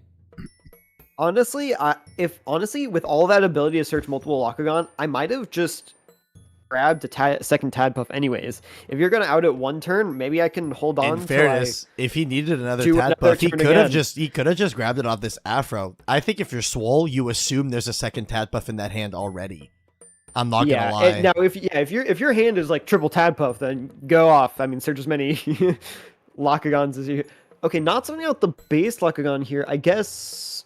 There's no need to, because if you summon out, because if you cast out the base Lockagon, you can't out the Antitan anyway. So I don't hate the idea of, like, this forces the PTA. Swole has to PTA this because one Locagon walks over the Specteris, but the actual scenario that you represent here is if he doesn't PTA the Locagon, then you're able to... Oh, you can just do... Wait, you can't do that, right? Yeah, you can't do that. I think he thought you could use both Locagon effects, but Locagon specifically says if you haven't special cast Locagon this turn, you can cast Locagon. Correct. He was expecting that you were able to use both.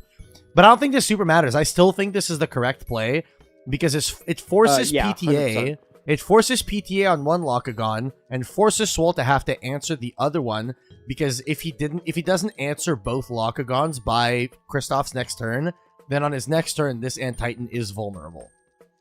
The best back row the best back row that Chris could hope for is that that's a Gorgon's Gaze.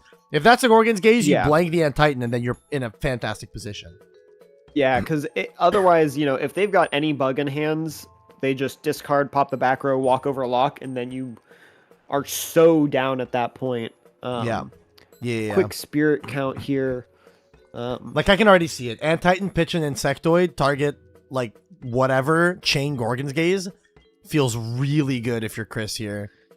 We are going to see that here. Is it? Now we just got to see what back row it is. Tsunami. It's Tsunami, which doesn't do anything here. Oh, and this puts Swole in a Normal fantastic Summon position. Nectar here. This puts Swole in a fantastic position. Yeah, I think Swole might have it here just from, like, this is also pitching that. This is also a really good representation of why not having a second main phase in this game is really important. Something like Ant-Titan, like, if there was a second main phase, you could see Chris just go Locagon, punch over the guy, and then special cast the other Locagon main phase 2, pop the Ant-Titan. But no main phase 2 makes it very, very, very difficult to deal with an Ant-Titan, because you can't just leverage the battle phase to clear the Psy-Nectar to then do something to clear the Ant-Titan. We're going Leviathan. It makes... Oh, we're expanding to draw? Tough. The kind of towers effects like that are relying on other things a little bit more powerful. But we do see this scooping it up. Gonna go next. Can't blame you for that one. No, I think that I don't hate what Chris was trying to do here. If that was a Gorgon's Gaze, that was just the winning play. Bit of an oopsie on not knowing that he couldn't just drop the second Locagon there. But I also don't think dropping the second Locagon would have done a ton. Actually, no, it would have. Because if you have, let's say you have two new Locagon, and you cast OG Locagon, and you heal 1 and 1 from the two new Locagon, you get to trigger OG Locagon twice, right? That's probably what he was going for. Yeah. He was probably trying to go Chainlink 1, target the Ant-Titan, because you can still target it even though it's unaffected. Chainlink 2, target the Specteris, to pop the Specteris, and then when Chainlink 1 resolves, there's no Insectoid, so it popped the Ant-Titan. I like the line he was going for. Unfortunately, not something you can do because you can only cast one Locagon per turn. There's a reason that Locagon is worded specifically that way, so you're not, summoning out, let's say, 3 champ Locagon and then a base Locagon, and we're not pendulum summoning here. Popping your opponent's whole fields, healing 3, Now I like what Chris was going for. Unfortunately, not something you can do. But I think he had the eye on a pretty solid line if that was legal. But in fairness, I don't think there was more sense. I don't think there was a winning play without Gorgon's Gaze. You need a Gorgon's Gaze there to have a winning line anyway, so I think it's fine. Yeah, I agree. It makes more sense looking back now why he was searching all of those Locaguns to try and flood the field as quickly as possible. Yeah. Unfortunately, not being able to commit to the play that he was thinking of. So, if I know Swole, and I think I know Swole pretty well, if I had to guess, I'm willing to bet that there is somewhere in his deck list a Rumantis. If I had to guess, I'm convinced that there is a Rumantis somewhere in that deck list. Do you by chance? I surely hope so. Do you by chance know what Rumantis does? Because I sure as shit don't. I think it attacks directly, and then it bounces itself to hand at the end of turn, and then summons itself on the next turn from hand. on your next turn, so it's just not on board for your Yeah. opponent's turn. Yeah, it just like it tags itself out. So For it's your opponent's basically turn. Wind Up Rabbit. Yes. Okay. But a 2 cost that hits directly. I believe. I is what assume it does. I assume it recasts using the Spirits Engrave more than likely. Yes. Okay, fair. I believe so. Okay, sure. That's cool. That's a it cool can card. attack opponent's spirits directly. When it deals damage, you can return it to your hand. If you do, during your next draw phase, you can special cast it using Earth from your underworld. Yep, and it's a Interesting. 5/7. We're seeing Stellar Kristoff going for the mulligan using 2 Earth Spirits. Interesting. I can't imagine he sided out the Earthquakes. Also, in the Lockagon deck, can't you like afford to put water in the grave early so that you can just like start healing? Yeah. I don't Yeah, see what you we're going can. with Earth. Maybe. I don't know. If you want to make the lock a little bit bigger, and you're playing so much healing compared to a lot of other decks. Yeah, actually, I think it's fine. Just dump them, right? I will say that that's one thing that's really interesting about this format is that there's only one deck right now that really likes to heal or is playing any healing options, and that's Lockagon. None of the other decks right now really are playing many healing options. You'll see like a base Catarant here and there, or like Aviolith in the Hermes build, but other than Earthquake that, and the Jotagua. So this is... Ooh. I'll say my piece about the Lockagon deck. What I dislike about the Lockagon deck playstyle-wise is that every single guy they stick to the board is a must-answer guy. You have to clear whatever dude they put on board, because if you don't clear it, a Lockagon is coming down next turn. Which is why Swole probably felt the need to Earthquake this Jotagua, because if Swole seems to have a pretty mediocre opening, if Chris was just able to just go, I'm going to drop the Lockagon, then it puts Swole in a tough position, very tough position. So you have to Earthquake even the smallest little guy that's on board. I also think it makes a lot of sense here. If you're summoning Jotagua in defense and Like, setting spend a draw 2, on both sides. your hand is not doing anything. Yeah. Like it's not. Like, Your hand you're more not than summoning likely has the Jotagua with Lockagon. The reason why Aphrodite. you're summoning out the Jotagua Yeah. is because you're telling your opponent, hey, I wanna cast out this Lockagon next turn, you know? Yeah, I mean, if they're not pairing Jotagua with Aphrodite, and they've got nothing else in hand, you can just kind of tell that they've got nothing else in hand. The We're seeing Peliquarius Champ? Peli here. I don't even know what that does. I'm gonna be so real with you. It's Tower of Winds, or yeah, it just like it nexuses to Special Ascend. Oh, interesting. Which is really cool here. I will say that we have learned, in talking with Julian, it does not combo well with Champ Lockagon, because then you cannot summon out the second Lockagon. Oh, true, because you special cast it. Oh, wait, that's ass. That's so ass. Yeah, so that was something that Julian was looking into for a little while, and then realized after like a week, like, oh, I can't actually do that the way that I want to. So what happened But- here? This Dionysus's Madness was used on the Peliquarius, but then why is it dead? Probably summoned, went to battle phase. Oh, he probably used it on during- Chris's turn. I see. Yeah, to enrage it, it switched to attack and had to crash into the Spectaris. That's tough. Yeah, Dionysus's so Madness is an clearing interesting that- removal tool. Very interesting removal tool. It can be. I don't particularly like the card, but there are a lot of situations, especially in a deck like this, where you're already playing the Cynectors. I don't know if Swole here is on Dionysus at all, but there's some fringe cases where playing the card just is really, really helpful. Yeah. And there's some cases where I think that the card is not particularly useful. We're going to see a Foamy come out here from Kristoff, hopefully trying to get these plays on the go. PTA going to be used here. I mean, yeah, again, Swole really is just establishing the game plan of don't let them stick a guy. You let them stick a guy, you die. You know what I mean? He's like, Yeah. do not let them stick a guy. Don't let them do it. Don't let them do it. Also, chat, I will say, if you guys are watching the stream and you're enjoying yourself, hit the like button. Leave a like on the stream. It means a lot because it helps the channel grow and it helps the stream be recommended to more people. So, I mean, hey, hit that like button, bro. Hit that like button. We got the Aphrodite, so we're going to be able to go Aphrodite here to search another Foamster. I love the Foamster. Foamster's my goat. I love Foamy. I do love the reverse stellar Foamy. Very, very pretty. My guy is the OG Stellar Foamy, bro. From the Kickstarter, the base set Kickstarter. That guy's my goat. Now we're grabbing out the Locagon. Yeah. I love that art.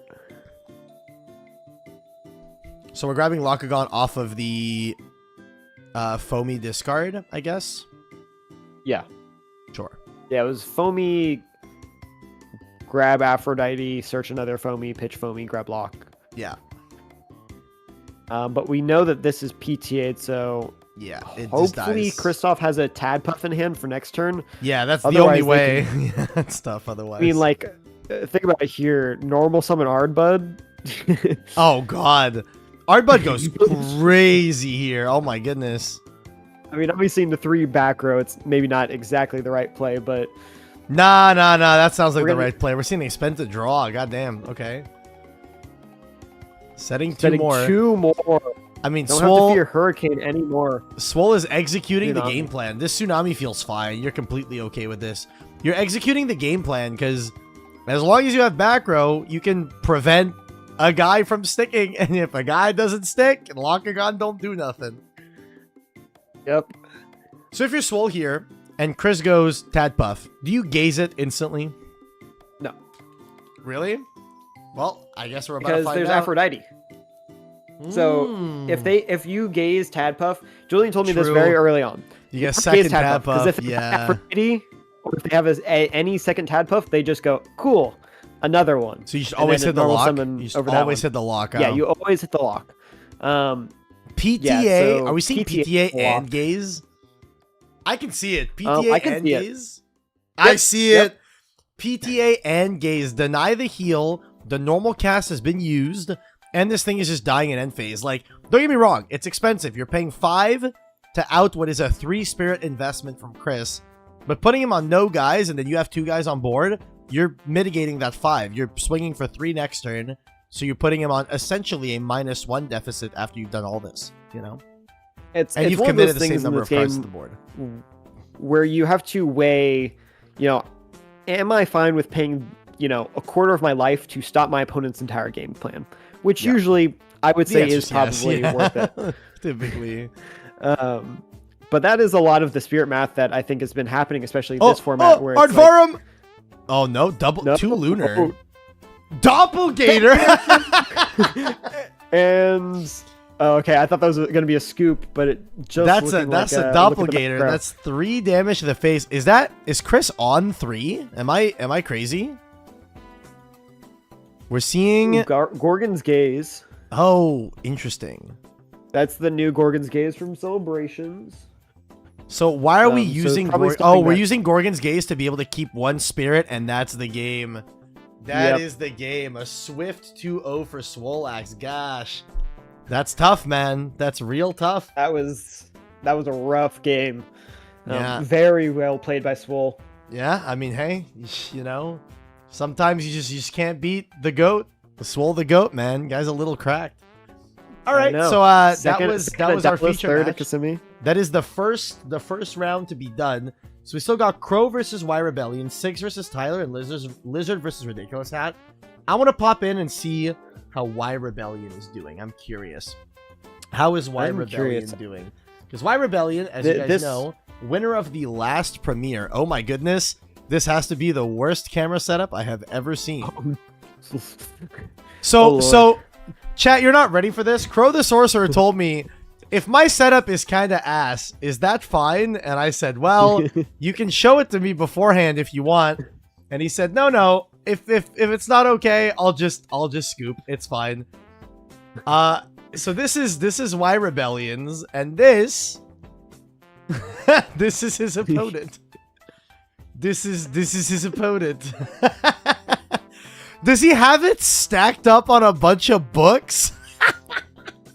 Those look what those look like to me are game cases. Like, yo, because of the base. Wait, I think base?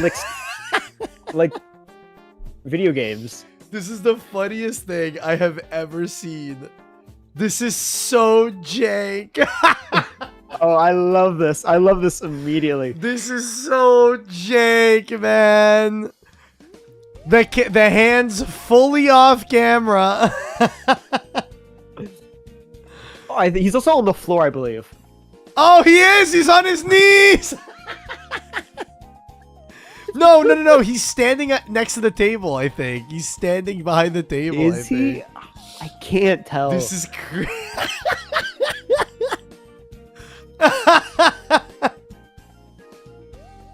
The ball is saying, surely you can crop. Surely you crop? No.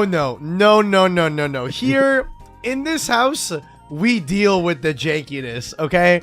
This is a grassroots tournament. Nothing more grassroots than dealing with the jankiness. Why Rebellion going with the Cyanectar and passing it over to his opponent?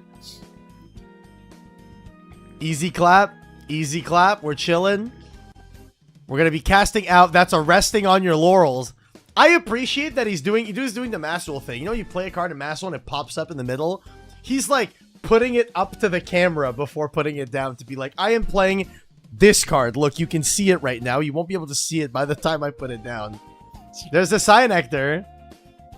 Huge Cyanectar. This is so jank. This is so funny, dude. I love this so much. This is so funny, man.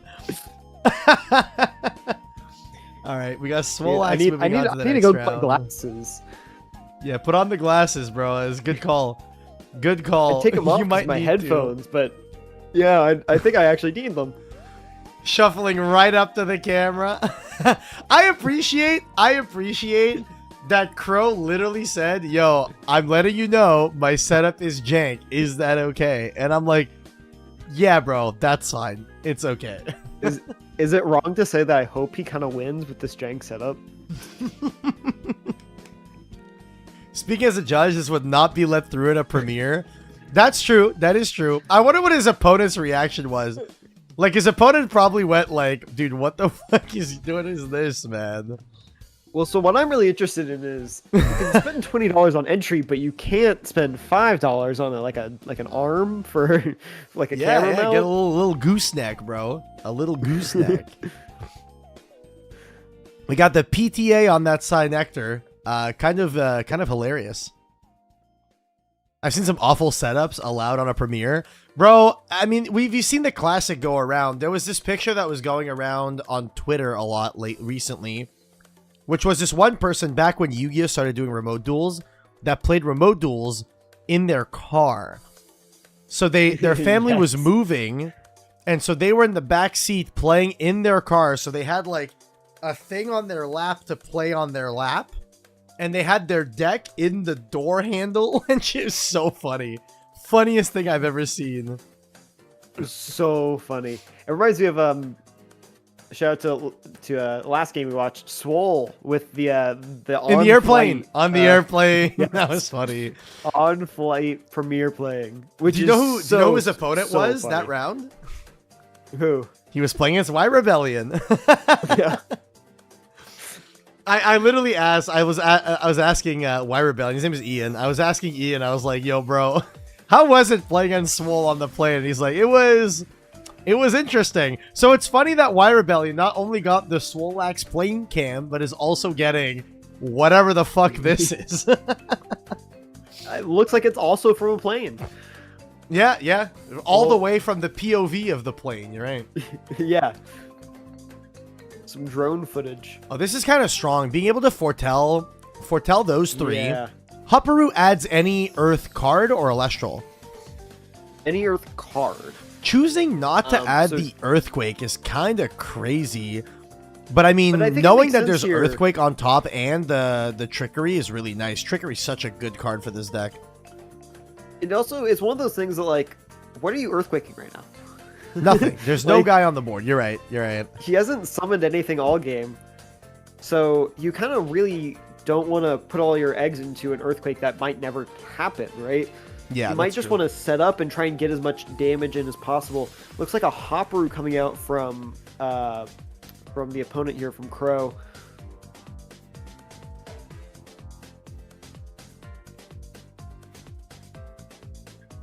Condolences to whoever had to lose to this guy in top 16. That's crazy. We're seeing another PTA getting cast here on... What the fuck is that? what is that? Oh, it's a Hopperoo. Interesting. Okay, huge. The Hopperoo mirror goes kind of crazy, huh? Hopperoo is an interesting card because it's a card that doesn't ever feel good to... Oh, double... Okay, there's a Cyanectar and a double... what is that? Spoiled Fruit? Spoiled Fruit? Yeah. Interesting. So Hopperoo is an interesting card because it never feels good to like use a counter rune against. PTA it, sure, I'm still swinging you for 1 and I'm still getting the +1. That doesn't even feel good. You want to shield my Hopperoo? By all means, pay 2 so I can just do this again next turn. No problem at all. Like, Hopperoo is a really cool and genuinely one of the better design cards I've seen in this game. Like, that card is both interesting, good, but not too good. You know what I mean? I love that kind of card design. I love a card that does just enough. It's just enough. It's small, but it does what it needs to do. Yeah, like it's just very well designed. Yeah, yeah. Like legitimately, so that card come out here. Like props to whoever designed that card. That card is very, very good card design. We're seeing the Hermes coming out, and this is going to be pretty good. I mean, you know there's a trickery, more than likely in Ian's hand. And now this is when Ian goes Super Saiyan. He's like, yo, I got my Hermes. I'm going Super Saiyan right now. It's time to cook. Yeah, I wonder what we're sending here. Yeah, my guess was going to be Arcalith here. Yeah, Arcalith try and heal some.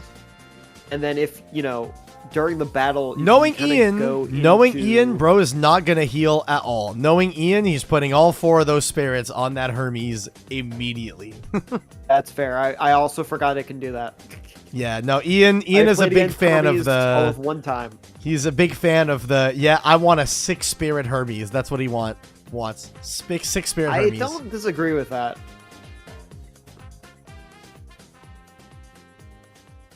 All right, 1, 2, 3, and 4. Oh, we're healing. Never mind. I've been we are healing.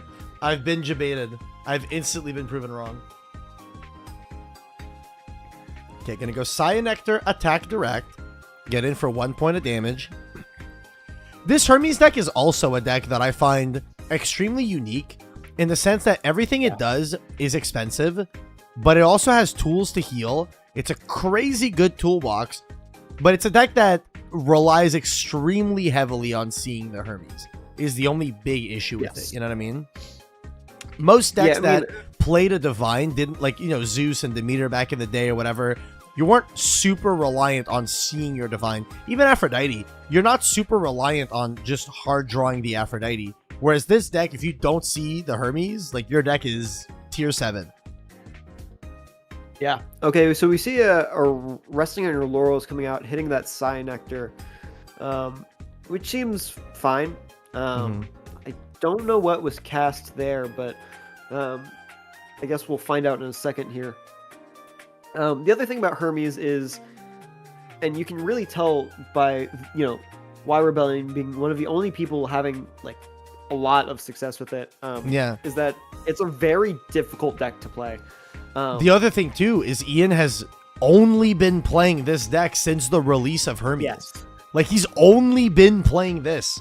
That's how much practice you have to have with this deck to see success with it, which is crazy.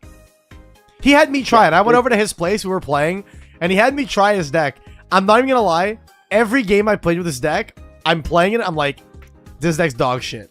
Every time, that's all I'm saying is, this deck is so ass. And he's like, no, you do this, and I'm like, ain't no world I was ever seeing that, bro. I was never seeing that kind of play. There's no chance. There's a lot of difficult maneuvers in this deck. I have not tried to play it. I don't think I would do well. I like ignorant, dumb decks. What can I say? Blizzy Wizzy. you got to get Blizzy with it.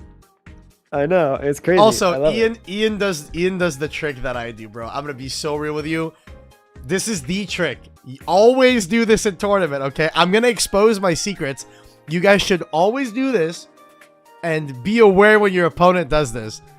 If I get PTA'd, my ass is never gonna say, end phase, would you like to pay out or anything like that? Oh, If no, my ass gets never. PTA'd, the words out of my mouth are pass.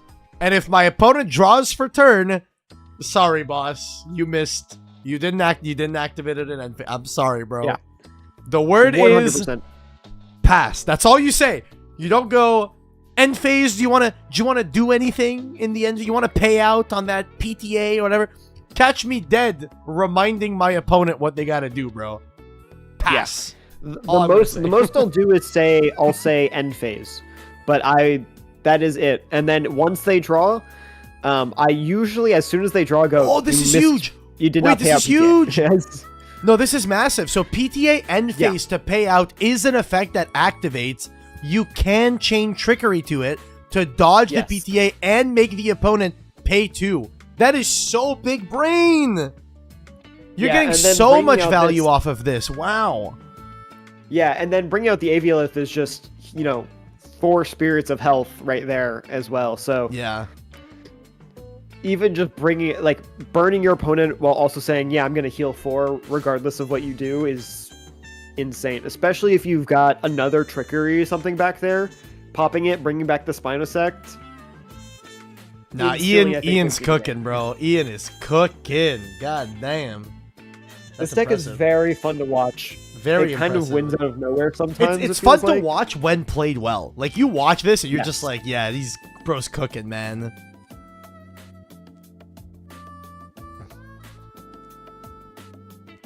Kind of nuts. Kind of crazy.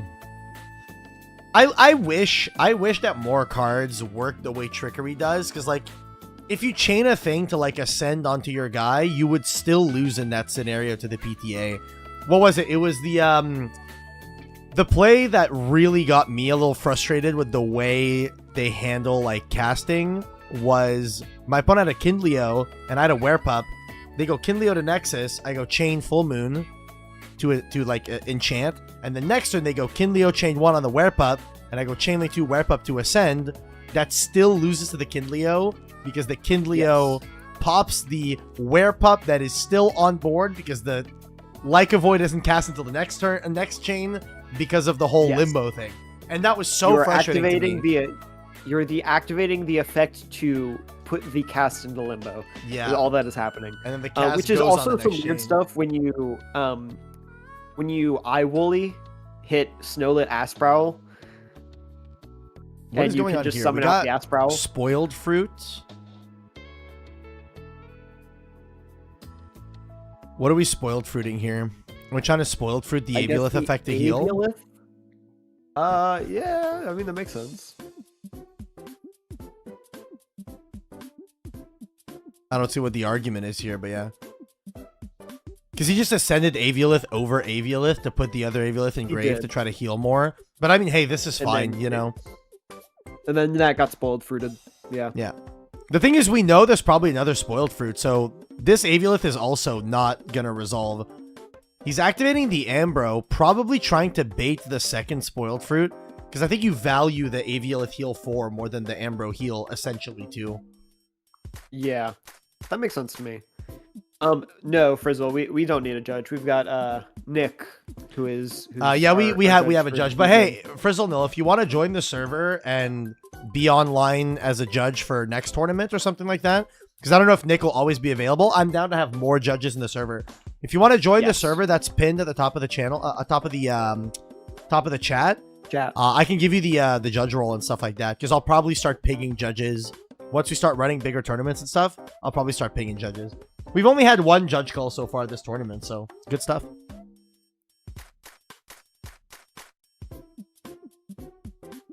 Okay. All right, and we're bringing out the Spino. Dude, I love... Yeah. The one thing that I find so interesting about this deck is every turn you're just, I'm going to ascend a 2-drop over this 2-drop over this 2-drop.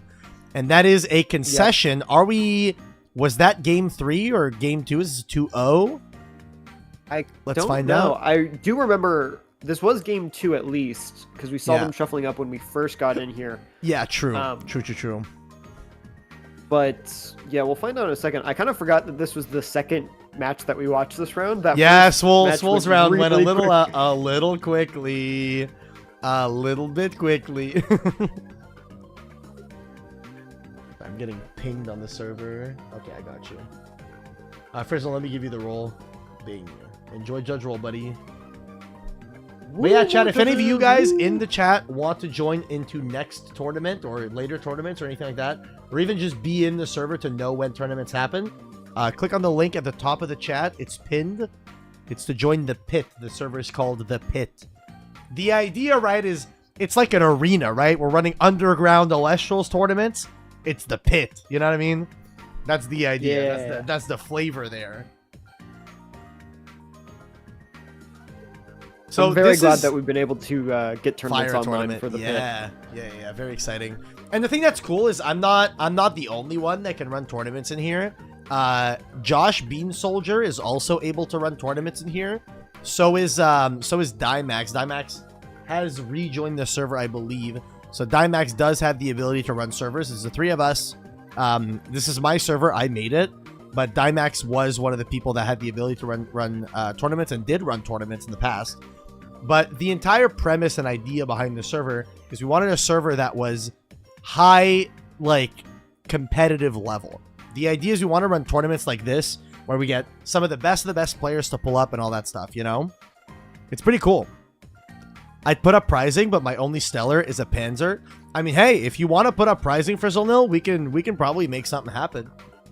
I'm like the way that I'm looking at it is that I wanna run tournaments fairly regularly in here, and basically the tournament pricing and how many players are gonna play and all that stuff kind of stacks with what the prize is. So like the Chrysor obviously isn't worth as much as the Arcalith. So this tournament was a 16-player tournament, $20 entry, which is why that was the entry cost for the Arcalith, because the Arcalith is around $300 to $400. So it's, you know, a reasonable price point to have for that. Something like the Chrysor or the Necrolith, for example, these are cheaper stellars. So ideally, these are like 16-man, $10 to $15 tournaments, maybe an 8-man, something like that, you know, something along those lines, as opposed to something like the Majursa.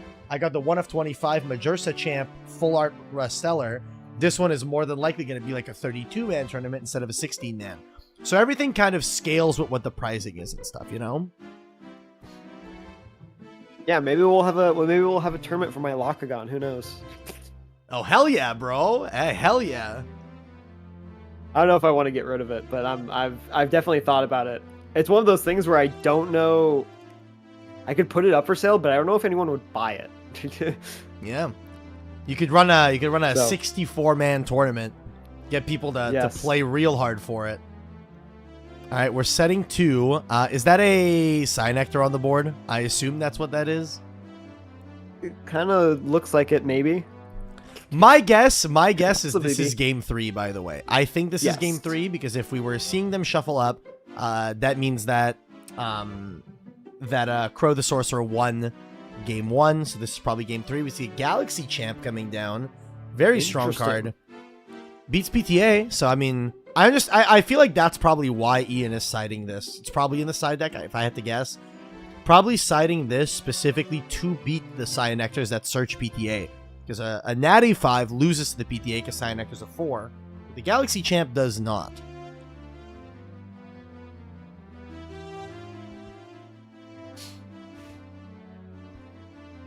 Okay, we're going to see the Galaxy Champ attacking here over that Cyanectar. Cyanectar does go down with a big old pass. I think it was main in the premiere. Did Ian main it in the premiere? Interesting. Interesting. Game stack too tall. Can't see the board really well. No, this is peak. It's peak. There's a Cyanectar. Ghost rare. Well beats PTA most 1-drops and outs a lot of relevant frost stuff, so it's a versatile side option. Yeah, I like it into the Morfrost as well. The Chimera? Yeah. Chimera's what, a 5-2, 5-1? 5-2. Yeah. Fair. Dionysus, gonna be played here, setting an additional back row. Yeah. He's got the Stigmatism rare. Yeah, that is really the nail in the coffin here, is not only the game stack, but the intense glare over half of the cards. Over specifically where the monsters are played. I know. Crazy stuff. Crazy. You love to Very see funny. it. No, I respect it. You love to see it. Oh yeah, I mean, I love it. It's amazing. Astigmatism. I love rare seeing is Shank crazy, setups like though. this. Crazy stuff. Bro is LARPing the Gorgon's gaze. He's got the gaze on his guy. Hell yeah. He's been back and forth on what that 2 Galaxy in the main should be. Viscera, Spectaris, Nog, Galaxy. It's a metagame call mostly. Interesting. And there we go. Hermes. Superpowers unlocked. Ian is ready to cook, ladies and gentlemen. Ready to cook. Detaching 2. Gonna be able to dump. What do you dump here? Could be anything. Surely it's not the Aviolith. Honestly. Oh, okay. the carry off. I like this. Carry off. So, okay, do you know what the text on this stupid carry off is? Expend to pop. Yeah, but it expends not the cost of the thing it's popping, but how many spirits are under it. So a 1 drop with 3 spirits under it costs 3 off this carry off to pop. You believe that? That's crazy. I you know, as much as I've played this format, and I've played a lot of this format and Firestorm format as well. I think I've played against Hermes all of 1 or 2 times. Yeah. Only once this format, maybe a few times last format, but I've never played against Fire Rebellion, so it's very interesting to see how this deck works when it's fair. Is that a shield on the Hopper route? Oh, if you're Y Rebellion, you're like, yeah, any day of the week, bro. Fucking shield this Hopper route all day, every day, bro. Yeah. No problem. I mean, that's one of those things that was so hard against 5s. Is like anytime you would shield anything, you're like, this might be necessary, but it's also the worst feeling thing in the game. Yeah, you're like, this sucks. Like, this is ass. Yeah, like shield like a Spectaris, and you're like, feels bad, feels gross. Not like there's any good shields against Hermes. I disagree. I think shield is really good against Hermes, specifically because there are a whole deck of 2 drops. If you shield any of their 2 drops, sure, you're paying 3, but it's a guy that they can't just run out instantly the next turn. So I'm okay with that. It looks like a Hopperoo on their side. For telling Hopperoo Gorgon's gaze. Oh, there's the Rumantis. Ooh. Do we have 2 Rumantis decks in our top 8? Is that what's going on? Crazy. I sure hope so. I'm so excited to see them. That's crazy. That's nuts. But that's one of those things, like, yeah, maybe shield is alright against Hermes, but you know, it's not like they're summoning the carry off. It's not like they're like with the Aviolith. You're really hoping that they just attack in with Spinosect. Yeah. And then the hard part is, you know, I believe, can they dodge it with Trickery? I believe they can, right?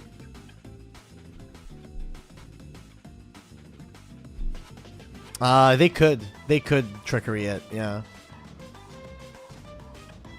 Dude, I just got a notification from Discord saying, you got some unusual join activity detected in the pit. Yeah, I was looking at that. But what they meant by unusual join activity is just, hey, there's a lot of people joining right now. And it's like, yeah, we are promoting the server right now. Yes. We are, in fact, promoting the server.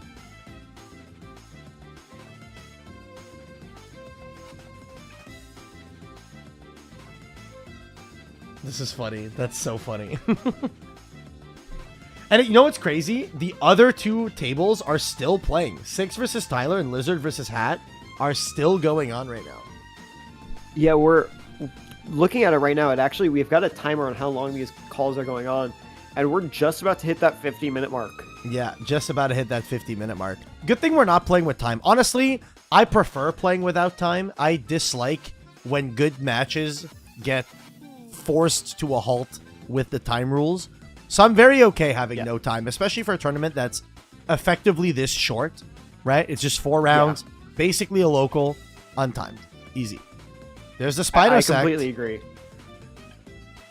I think timing in this situation doesn't really matter, especially when we're doing you know, single elimination, right? Yeah. If you're let the games play getting out. into like your first round and you're going to time and lose, like getting a double loss in single elimination just feels so awful. Yeah, that feels nasty. That feels disgusting, actually. Now, I'm very much down to let games play out, see everything through. Also, Frizzlenil saying, I might have gotten Ridiculous Hat build on Hermes. Right now, Ridiculous Hat is not playing Hermes. We've seen it on the stream. Ridiculous Hat is playing Solar right now. Yeah. If you had entered this tournament, what would you have played? Blizz? Me? Yeah, 100%. Hell yeah. I might have. There's some other things that I've been thinking about spicing up, but it's one of those things that like I really hate like unsleeving cards and resleeving cards. That's fair. Fair. So it's like I could test other things, but I just was like, I don't feel like changing things out. So yeah, I'd probably be on the same Blizz I Woolly list. It's very. I think my problem, right, and this is no secret that I'm not enjoying the format a ton. I actually find watching the game to be more enjoyable than playing right now. I don't enjoy this format as it is, but that's okay. If other people enjoy it, that's, you know, it's not always going to be for everyone at all times. And the reason why I don't enjoy it is because no deck that is in the meta right now really speaks to me as something that I'm like, oh yeah, I really want to play this deck. You know, it's not like when I played in Moonrise, like I really liked the Lunar deck, and I was like, I love playing this Lunar deck and everything. There's just no deck that really speaks to me, and that's where my mind's at right now. That's how I felt last format, Firestorm format. I played, I mean, and I had played fives for a while, but I would just kept jamming fives all Firestorm format. I didn't really try anything else, and I was just like, none of these decks seem interesting to me. I don't like the fire stuff. I don't like the wind stuff that much. Yeah. But Cobalt saying you got to try crabs. What even is the crabs deck? You're playing the new Moss Station and the old Moss Station and some other cool Earth tech, if I remember correctly. Because new Moss Station is really big. I mean, this is just pushing in for a lot of damage, right? I don't know how low Crow is here. Oh, looks like we have another result. Yeah, it's not like I can really see that Spirit deck. We have another result. 6 wins it over Tyler. 2-0. 50-minute 2-0, bro. What are we talking about?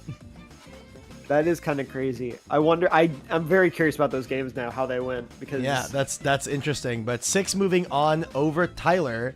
So we got Swolax and 6 that are going to be moving on to the semifinals on opposite sides of the bracket. So Swole and 6 won't meet until the finals, should they both make it there. How do you feel about the power creep of the game? It took a 6-month break, and it feels like none of the cards hold a candle to the last 2 sets. I mean, there's definitely a lot of power creep. That's the big aspect that I dislike, is specifically the fact that the speed of the game has increased tremendously. I like the pace of the game in base set. I like the pace of the game in early sets. The only thing I disliked was how powerful counter runes were. Now it feels like the pace of the game is just exponentially more fast, like faster than it was. Yeah. You know? And that's the thing. I definitely completely understand that. And I'm kind of under the belief that both are good. Right? Is that OG Spinosect? Oh shh. This thing is a super heavy samurai. It attacks and defends. What? That's a 9-1. Why is that there? That is a 9-1. Why is that there, man? Why is OG Spinosect on the field? What? What is happening right now? Bro, is it not even foil? Okay. Fucking someone tell Ian to remind me to give him one of my foils, bro. I have foil copies of this from the Kickstarter. Because they weren't foil in first edition, in base set first edition, really? But they were foil in base set, in Kickstarter base set. I swing in defense. You take 3 damage. XD. What's up, Skyhawk? So how you silly. doing, buddy? How you doing, Skyhawk? Yo, Skyhawk, if you have any interest in judging any of these tournaments, and you want to join the server, by all means, join the server. I'll give you judge roll if you're interested. Hell yeah. And it looks like the Spino set for game. That is crazy. Yeah. Crazy. Oh my goodness. So Y Rebellion going to be taking this one, going to be moving on to the semifinals, and it's going to be Y Rebellion versus Swolax next round. Crazy round. That's going to be a crazy one for sure. And then on the opposite side of the bracket, I'm going to hop into the game between Lizard and Ridiculous Hat to see who's going to be moving on there. Let's have a look. So let me set this up. This.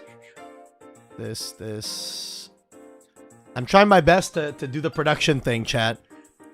I'm trying my best to do the production thing. So that, and then this. Yeah, so for those who are unaware, we've got... there you go. We've got Fire against Solar here.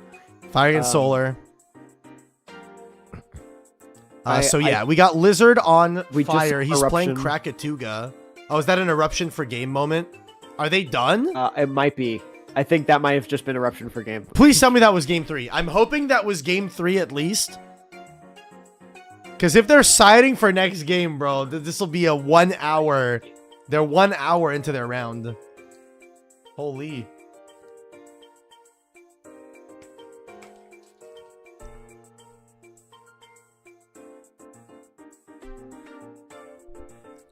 The Skyhawk has descended from the heavens. That he did. Ironically, the original Spinifex is because of the needs of the deck. He didn't even think of the fact that Spinif can turbo it until I reminded him. That's really funny. Wait, are they done? I also would not have thought about that. I'm gonna straight ask them if they're going into game 3 or if they're done. Is this match over, or are you guys going into game 3?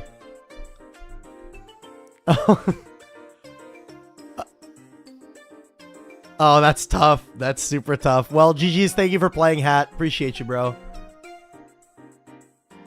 Dang. All right, so we got Lizard moving on. So, ladies and gentlemen, we have 2 options. First off, we have 4 different decks in our top 4 here. I'm going to let the chat decide who we want to feature. We have Swolax versus Y Rebellion, which is a match of the Earth deck. So, I mean, okay, Hermes is kind of a wind deck, but it's kind of an Earth deck. It's a little bit of both, right? A little bit of both. So we got that. So we got Antitan versus Hermes, or we got Krakatuga versus Morfrost. What do you guys want to spectate? Your call. I will let the chat decide what you guys want to see here. Meanwhile, I'm going to update the bracket. Okay. Both sound so good. Yeah, they do, right? Not bad at all. I'm just gonna drop it here. Got 3 for Swole, Tournament 4 for Swole. Semi-finals. You may begin whenever you are ready. What Earth deck is Swolax on? He's on Antitan. I'm kind of down to watch Antitan versus Hermes because Hermes plays insectoids.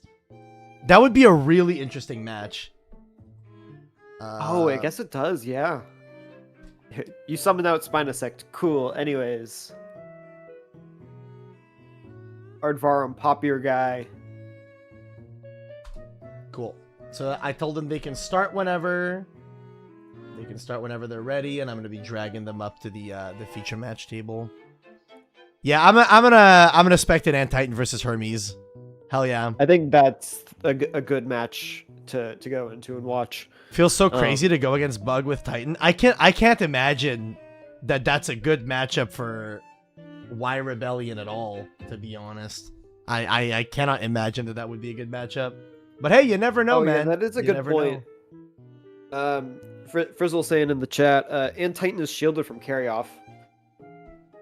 Oh yeah. Which is that's tough. Probably very, very good. No, that's a really tough matchup, actually. My goodness. Actual really difficult matchup.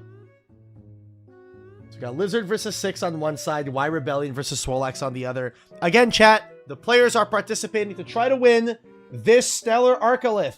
Number, I said 39? 29. Number 29 out of 99.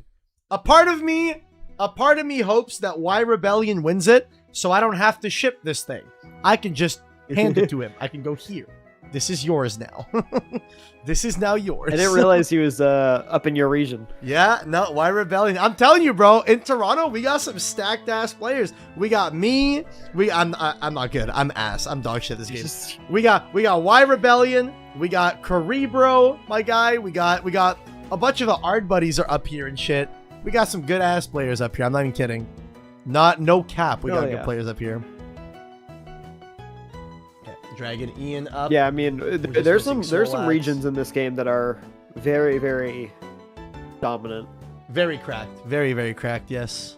Like down here in Atlanta, we've got me, we've got Julian, we've got Caleb. Yeah, in Atlanta, you guys got y'all got crazy fucking players in Atlanta. We've got Bo. There's a couple of communities that are. Oh, is Bo from Atlanta as well? Bo doesn't go to locals, but Bo is from the area. Oh, interesting. Bo can't drive. Fair enough. So we're just waiting on. Yeah, we're just waiting on Swolax to join. We're just waiting on Swolax to join, so that we can drag him up into the feature match table. Swolax. Swolax. Swolax.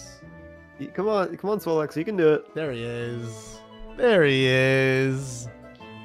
Version without a local. Serrano's kicking ass with 2 at Worlds now. More. Plus me going to judge. Are you gonna judge Worlds? Can I swap these 2 around? I might be able to, because I think that'd be ideal. I'm just gonna do it. Currently in Atlanta, we've got 4 going. Well, 4 qualified for Worlds. 2 of our players are actually not going because they're busy that weekend. I'm also probably not going to Worlds. If I'm being super honest, I am more than likely not attending Worlds. So yeah. What's the over-under on Swole actually wearing pants? Pretty low. I don't think Swole's wearing pants. Swole, can we get a confirmation on that? Let me ask him. Hold up. I'll ask him. Hey, Swole, I have a question for you. The chat wants to know, are you wearing pants? I figured. Okay, good luck in the round. Bro said, absolutely not. Are you kidding me? Crazy, bro. Crazy. But yeah. It's really funny. I don't know, man. Like, how many players do you think there will be at Worlds total? I think that the amount of players that have invitations for Worlds will probably cap out at right around 40, if I had to guess. Aren't there like 20, yeah, that's 28-ish right now? I think 40 is about 28. Yeah. We've still got another round of regionals to go. We've got some more. So I think probably 40 to 50 will qualify. I think we could probably have a 32-person tournament, and I think that would make sense. Yeah, that makes sense. Yeah, let me actually double check how many we've got qualified. Yeah, we've got 28, and we've got like another 10 or so that are within 50 points. Mm-hmm. You think 50 to 60 after these regionals? I don't think so. I don't think so. It really depends because the regionals give so many points.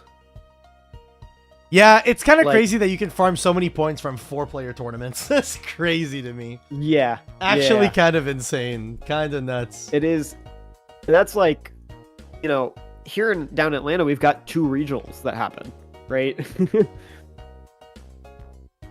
So we just that is so sweet. This message you put in general. I know. Said really fun tournament. Hope for more of these in the future. Huge thank you to Coder for hosting, Kier for helping with the feature stuff, and the judge staff for supporting. Hell yeah. W's in the chat all around for the tournament chat. Pog. Yes. Pog. We loved having you, Hat. All right, so we're seeing a mulligan on Ian's side here, up against Swole. I think Swole is going first. Are we starting with an expected draw? We might be. No, we're casting. I'm anticipating a Cyanectar. Yeah, there you go. Yep. Search out a big old PTA. This is gonna be such an interesting match because like Swole's deck is so good into Ian's. Very tough.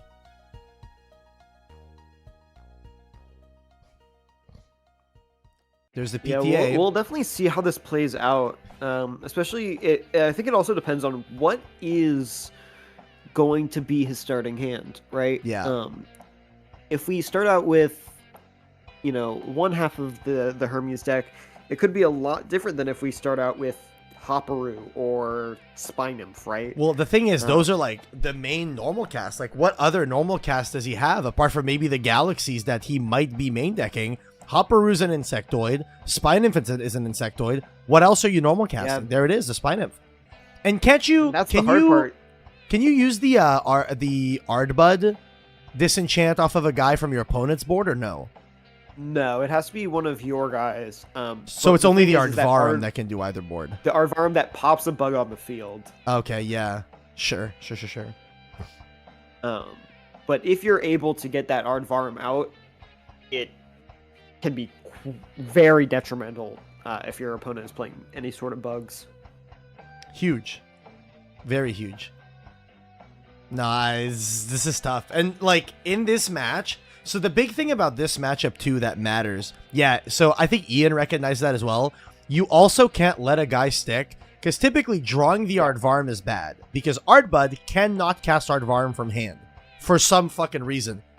But the problem here... That's crazy. Legitimately, the problem here is that in this matchup, hard drawing the Aardvarm is fine. Because you just go, I'm going to normal the Aardvarm. And you don't even have to ascend. You can just, I'm just going to pop your guy and chill. And I'm going to pop your guy next turn and chill. You know what I mean? Kind of strong. There's the Dense Fog. Okay, interesting. I don't know why we're doing this, because the Spynymph isn't really doing anything here, is it? I forget. Spynymph has a second effect. So maybe trying to stop the Ascension. Yeah, but that doesn't matter because the way that you ascend is you have to Nexus. So you have to use a Hermes dump. I don't know why we're doing this. Oh! Is that Rise from the Shadows to revive the Psynectar? He did this to put a Lunar Spirit in the Underworld to be able to cast it back. Interesting. Dude, this is just screaming I have Aardvarm in hand. Oh yeah, there is no way that you would do this unless you have either Aardvarm or Ardbud, right? Yeah. No, it's screaming I have Ardbud and or Aardvarm. Holy. Honestly, I think if you're Ian and you have Earthquake, I think you have to fire it. I think you don't have a choice. It's expensive, but I think you have to. Set a back row, set another. Here. Passing back to Swole. Ardbud would be devastating. Yeah, the hard part about Ardbud is that it also searches. I guess Aardvarm also searches. That's the hard part. There's the Hopperoo. Okay, not as strong. Okay. Not as strong. Still good, maybe though. Just trying to get out the advantage here. The only problem is you don't clear the Spynymph. The Spynymph is a 2/4, so yeah, still a difficult card to remove from the field here. There's the Ardbud. There it is. You grab it instantly. Frame one. You don't even think about it. You just go instantly. Give me that Ardbud. Well, it's the only thing you can grab there. Oh, true. Yeah, this is not Astrabbit. Sorry. Not Astrabbit. Hey, I'm traumatized, okay? I have trauma, okay? No, I completely get it. But the hard part now on Ian's side is that you're looking at this board, you have to get rid of both things now. Last turn you had to get rid of one thing, now you have an even more insurmountable task of trying to get rid of both things. Now, that isn't that bad if you've got, let's say, Spinosect, right? Ascend into Spinosect, bounce something, attack over the other. But you're playing the 3 back row. I mean, what can you really do in this position against 3 back row? Yeah, no, it's definitely difficult. Like, I think the only plan you can really go for, and the problem here, right? And this is why I dislike the idea of enchanting Hermes with 4. I almost always like enchanting Hermes with 5 because now you don't have the play of dumping the Aviolith. Like, you can dump the Aviolith to heal, but you can't dump Aviolith to put back spirits and fill up your Hermes again. You just can't do that. Okay, we're going to go with the Carry On, which gets to cast using a spirit from Underworld. Yep. So we're threatening an Ascension here. So either a Wind Ascension or an Earth Ascension. Could be the Spinosect. Could be the OG Yeah, Spinosect. Who knows? It doesn't look like you want to Hermes do can't anything go to here. You wanna wait 5. for this Can Ascension it to not? come out. I know that I know Aeolus can go to 5. Does Hermes not have the same text? Did they really not let Hermes go up to 5? That's so funny. I think they were too That's so scared about funny. it being a foolish burial. Interesting. No, okay, it totally should have been able to go to 5. That card is definitely modeled after Aeolus. It would have been fine. It was intentionally balanced around not letting it go to 5. Bro, I think it would have been fine if it could go to 5. What? Interesting. Okay, sure. Whatever. Whatever. It's fine. Anyways, we see the carry off coming out here. Getting hit with a PTA from Swole. Which what are the stats on this carry on? Do you remember, or the carry off? Do you remember?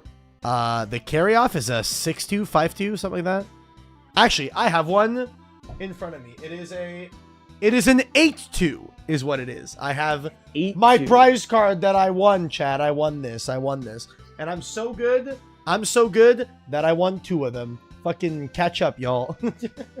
I have one, but mine is the Cards HQ one. So I was at that tournament. The deck I played at that tournament was so troll, man. I believed in it, and it was really ass.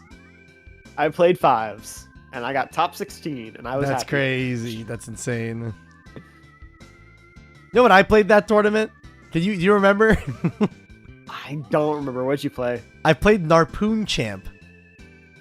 Oh, Lord. And I stood by that deck was really good. And I almost stopped. I lost out the last round. That was like, man, that sucks. I do remember you being salty. Oh, I was mad salty. I was mega salty. My opponent had like a 3-card combo to win. I was like, fuck me, man. Yeah, and I lost to a Blizz that tournament. That was extra fun. Big fan of Blizzy Wizzy. Blizzy Wizzy with Which 3 Blizz Moralith. was it Ren? It was Ren, yeah. Ren felt so bad. So bad. Because the whole time, Ren was saying, yeah, I'm only playing this to show how dog shit it is. But Ren did not want a friendly fire. And bro was like, I feel I'm so sorry, bro. I'm so Ren would sorry. do that. Ren is just annoying like that. Ren is a generational hater, yeah. Certified op. All right, there you go. We got the Ardbud. See coming out the Ardbud. So this is the part that's super threatening. If there is no Gorgon's Gaze, this is Ant-Titan and clears the opponent's board and threatens that Hermes instantly. So you go Ardbud here, add a guy. You can Ardbud disenchant from the Cyanectar, go into the Ardvarum. Ardvarum, pop the Spinif, go into the Ant-Titan. And then with Ant-Titan, you get to discard the Insectoid you add off this Ardbud, pop the Hermes. So this is like a 7 spirit swing in Swolax's favor if that all goes through. Yeah. And I mean, so we see searching on the spec if here. there was a Gorgon's Gaze, you would have just Gorgon's Gaze the Ardbud on cast effect. So yeah. I guess. Either that or when they try to disenchant. I think either I don't know, works. man. I guess obviously getting it's the card search- neutral, but yeah. Yeah, getting the search is like good, but if you can make them shrink their board, yeah. There's See, the Gorgon's Gaze. if you can Okay, get them to shrink interesting. their board and just leave the Ardbud, I think it kind of makes sense, right? They're not going to do anything from this position. What's the you can exact just- text on Ardvarum? Does it like destroy a guy and then if you successfully destroyed, you get to do the thing, or? Let me look it up real quick. When you cast this Ardvarum, you can search for an Insectoid and add it to your hand. You can target and destroy an insect Elestral. If you do, you may special send this Ardvarum to an Titan from your hand or There deck. is an interesting play to keep in mind in this matchup. If you Ardvarum target an opponent's Insectoid, Ian has the option to trickery it to make the Ardvarum miss. Yes. Interesting. But here we did swing over the Spinosect because he had the Artemis's arrow. That Artemis's arrow card is very interesting. I think it's a very, very interesting card. The hard It part being here is a that PTA is nice. you've got the setup for next turn to be able to do the Ardvarum play again, but it relies on the Ardbud not dying, and I feel like that is very unlikely. Yeah, difficult to keep an Ardbud on board for sure, yeah. So Swole it's is a no 2-1. hand, by the way. He needs this back row to do everything. I think if you're Ian, bro, I don't know if he plays 2 carry-off champ. If he does, I think you dump the carry-off champ and you say, I'm killing this Ardbud now. Literally today, that thing is dying. Instead, dumping the Aviolith and try and get some of those spirits back, it looks like. I'm sorry about that, chat. He might have already gone through the carry-off. Yeah, because he summoned one of them, so I think he's probably gone through both of them.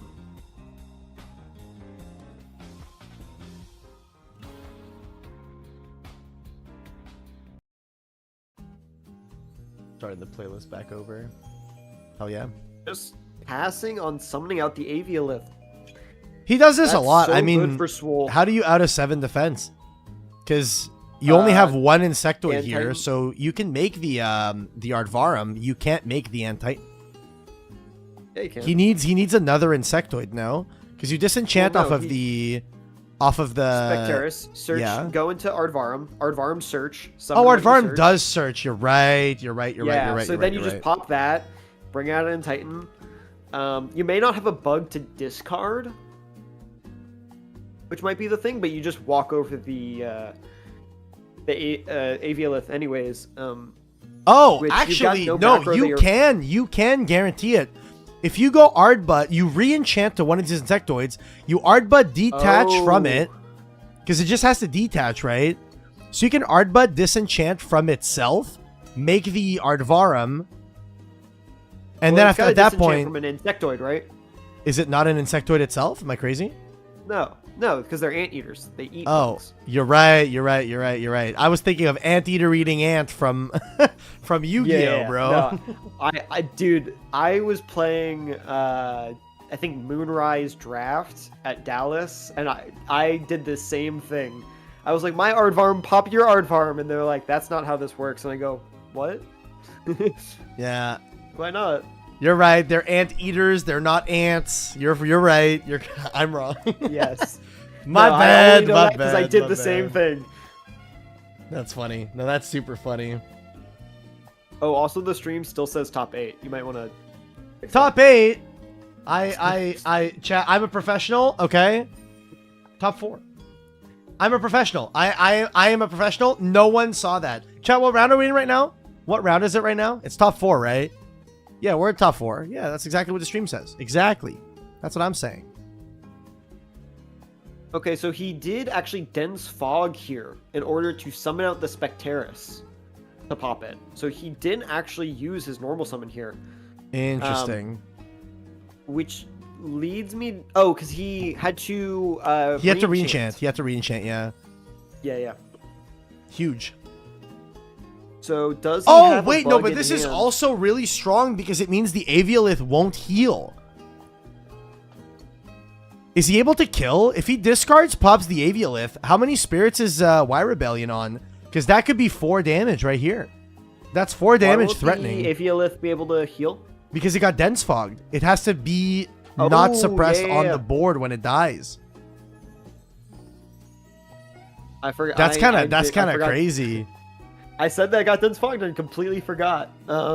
Yeah, no, that's really bad, actually. No, chat. Aviolith functions similarly to what's his name? The Calfmel.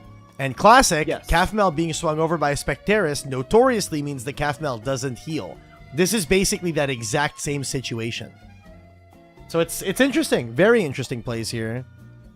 Yeah, Yeah, just I think forgot there's it's a suppressed world. from the, If it's not Fog. game, I think you pop the Hermes, swing the Aviolith. I think you're okay doing that. I don't think that's wrong. I think you're okay doing that if it's not game. If it is game, you just fucking pop the Aviolith and go in, you know? Yeah, it really depends on how many spirits Y Rebellion has. Popping the Aviolith, looks like he has 5. Or if it's enough spirits to put them down to like... No, he's on 1 or 7. 2. Oh, that's a lot of spirits. I think I would have preferred just going after the Hermes here. I'm not gonna lie. Yeah, going after Hermes, killing the Aviolith, put them on... What, they got 2 cards in hand? They'll draw for turn 3 cards. This is tough can for see- I Ian can see the play. regardless, but still. Yeah. I mean, it's one of those... This is an expensive deck.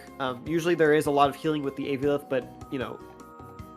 being able to suppress it here means that you've lost a lot of your kind of recursion, your spirit recursion, your healing, which may put Ian low enough that he can't come back from it.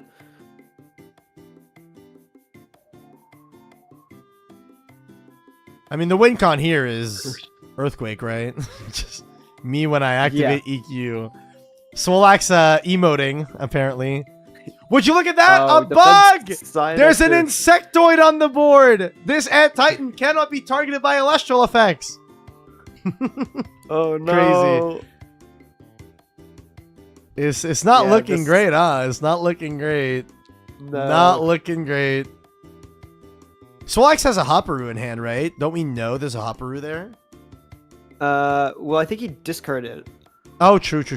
I mean, in either case, why Rebellion's on like 2 spirits? You just, as long as you cast something that can walk over.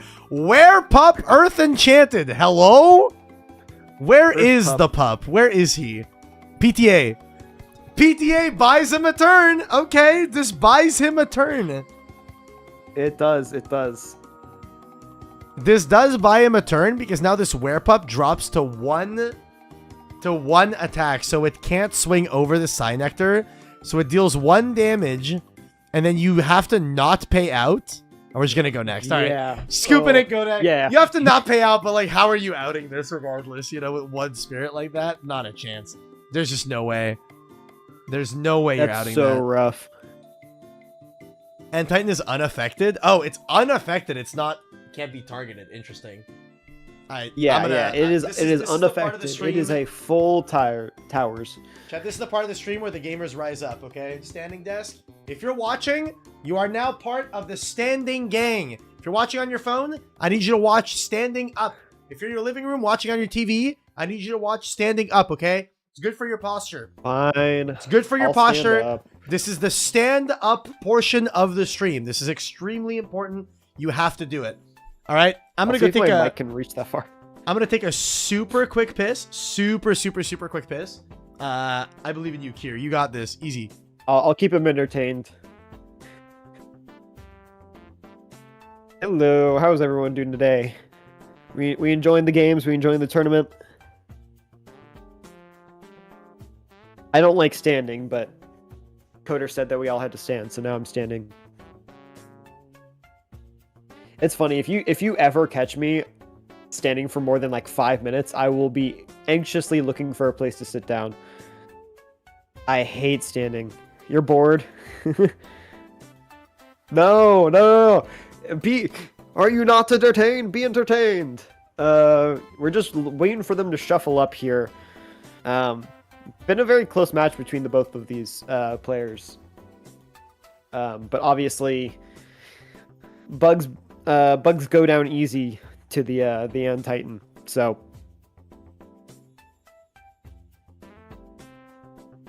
getting that time and a half to watch Elestrals. Yo, we getting a little overtime while we're watching the stream.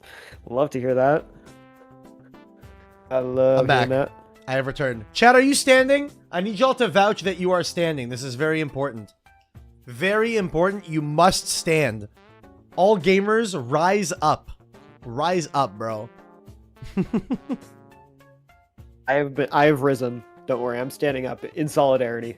I think this matchup is so hard for Y Rebellion, though. It's Actually, so such rough. a difficult matchup. Like this has to be probably the #1 like dreaded matchup if you're on this deck. That's how I feel. Like there's some matchups in this game that like you play and you're like, oh, I can't do that. Like I have yet to run into Burn at all during any of my bracket runs. Oh god, yeah. No, I played against Burn when I played Blizz last. Yeah. I am so happy. I have played against Burn and I did not enjoy myself. I did not. No, it is. I see it as an instant loss, and I do not want to play into that. So I don't have the player names up on screen. Chat. I'm a horrible streamer. Horrible streamer. Sorry. Let me fix this. Y Professional streamer right Rebellion. here. Professional streamer. Look at this. Bing Y Rebellion versus Swolax. And look at this professional at work. Look at that. Professional. Oh my god. He's so good. How does he do it? How does he stream this good? So this guy. skilled. How does he do it, man? Also, we have 42 people up in here. Yo, chat. If you're here, that's crazy, actually. Give me a hi. Let me know that you're here. Say hello. Hello, Coder. I'm enjoying watching the stream. Say hi. Make yourself known. Say hello, everyone. Oh, we're missing the game. I didn't even realize that it started. It started, but my cat is assaulting my chair right now. Hi. Oh, Lord. You good, Rory? Okay, I want to see the cat.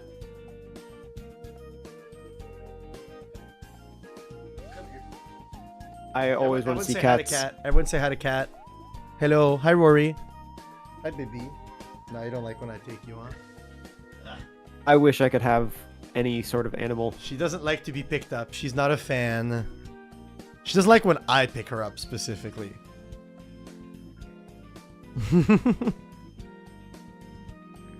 What if you really like next format? Worlds is set 7, just saying. Well, that's what I said. I posted on Twitter. I was like, my attendance at the World Championship depends entirely on whether or not I enjoy the next format. It entirely depends on set 7. You're already like super, like, I know you've got some other stuff going on that month. Yeah. So like I completely get it. I'm literally going to the YCS in Vegas. That's like 3 weeks after Worlds. And I'm like, do I really want to be in Vegas twice in a month? Not really. We got some crazy plays going on right here. We had a there's some gaming going on, yeah.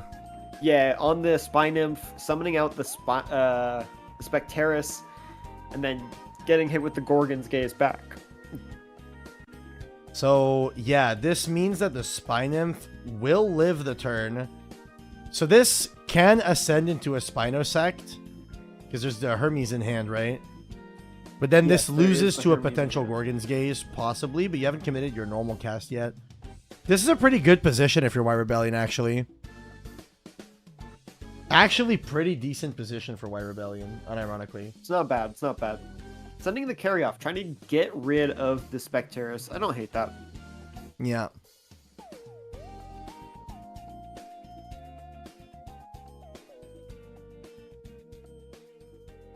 Okay. Paying the 1 to kill it. Oh, this is huge. This means another PTA. Ooh. Dude, the Cyanectar representing a back row every time you cast it out is really strong. It's really, really good. Especially, like, I mean, we saw it earlier with the Madness. If you're playing Madness with the Cyanectar, that's just crazy. Like, you're stopping being able to attack, get 2 is you're nice, searching another PTA. I gotta take a picture. My cat is chilling on my chair. This is so cute. That's so cute. That Rory's sitting there like, well, if you're not going to use it, then, like, I will. She's like, yeah, I mean, it smells like butt. And she likes places that smells like butt, apparently. We got Hopper coming out from Swolax. This might be good. Just to get some advantage here. Obviously, won't be able to clear anything from the field. But, you know, you're just trying to hit in and maybe grab a card here. Yeah, Feels I mean, a little bit slow. I think this is actually completely fine, because as long as you're keeping Swolax off of a body, then the Yardbud doesn't threaten you in any way. Like, even here, there's is that Gloombat? Gloombat? Yeah. I mean, bro, ain't Gloombat nobody ain't nobody playing around I was gonna say Heavy Storm. Ain't nobody playing around Hurricane. So, like, no reason not to, right? I mean, hey, we should all be on OG Aviolith. OG, that dude. I'm gonna be so real. I remember reading that card for the first time and thinking this has to be the worst card they have made. That is legitimately how I felt about it. I was like, this card is so bad. And then Julian did super well with it, and I'm like, you know what? I've been proven wrong. I'll accept it. That was the time that I thought it was good. I think now, as of right now, I think it is not particularly good. I've played against it, and even I set 3 and they drop it and I go, okay, that means you didn't have a turn. Hard cast the Aviolith. Okay, huge. Not bad, not bad. We're just going in. We're trying to get Swole as low as possible, trying to swing in for 4 here. I mean, yeah, I think in this matchup, if you're Y Rebellion, you have to play as quickly as possible. You have to just run it down mid and try to just rush Swolax's life down as fast as possible. You cannot play this game slowly, I don't think. Yeah, just trying to remove as much from the field as possible. Yeah. It just doesn't feel like you can take this match slowly at all. Agreed. Swolax looking at his back row. There's the Dense Fog. So Fog. Dense Fog representing that you can walk over this Aviolith without Ian being able to heal. But honestly, if you're Ian, I think there's a very real world, if that's a set Trickery, you just use that shit. Trickery, pop off the Aviolith, and I think you're chilling. Here's the thing.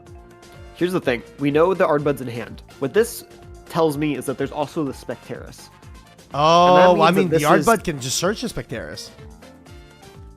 That is also true. Yeah, Swole is just putting all his eggs in the basket that Ian's back row is not Gorgon's Gaze. Which, at this point, you kind of have to do, right? Like, and if they Trickery here, that's also fine. The Trickery. This is also fine. Yeah, this is actually okay. We're getting an Antitan on board. Yes, heal. Yes, that's bad that they're healing. They're bringing out the Carry-Off, Misenchanted. Which doesn't do anything. It just doesn't do anything. It's just a big beater. But then you just Aardvarm and pop it? Carry-Off is an Insectoid, isn't it? Yeah.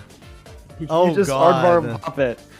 Yeah, so the Ardbud does everything. It's Ardbud, add the Spectaris, summon the Spectaris, Ardbud, disenchant from your Spectaris, go into the Aardvarm, destroy the opponent's Carry-Off, make Antitan, and you get to search a guy to be able to discard to get the pop on, like, the Hermes. So here, if you're Swolax, you can either pop the Hermes, which you frankly don't even need to do, or you can pop all 3 guys on the board and deal 2 damage. So you can search another Spectaris, summon it out, and walk over something else.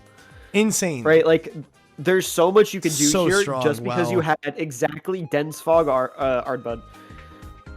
So, Dense Fog is so good in this matchup. I'm gonna Aardvarm. I'm gonna pop your Carry-Off, sir. Yep, nice deck. XDD, nice deck. Yeah, this is really crazy here, actually. Yeah, I think you just search on the Spectaris. You represent 2 bodies on the board, and the whole board is gone. Like, you know, it's one of those things that, like, looking at this whole game, like this whole game 3, you know, Swole has been kind of been on the back foot this whole game. And now it's one of those things that, like, Swole's ahead, like, very, very clearly now. Mm-hmm. No, this is nuts. I'm an Aardvarm. Kill that Carry-Off, good sir. Yeah, murder the Carry-Off. Thank you. That's so crazy. Murder the Carry-Off. Thank you very much. Goodbye. And Titan from hand? Sure. That is legal, I believe. Whatever. Yes, I read it earlier. It does say from hand or deck. Sure.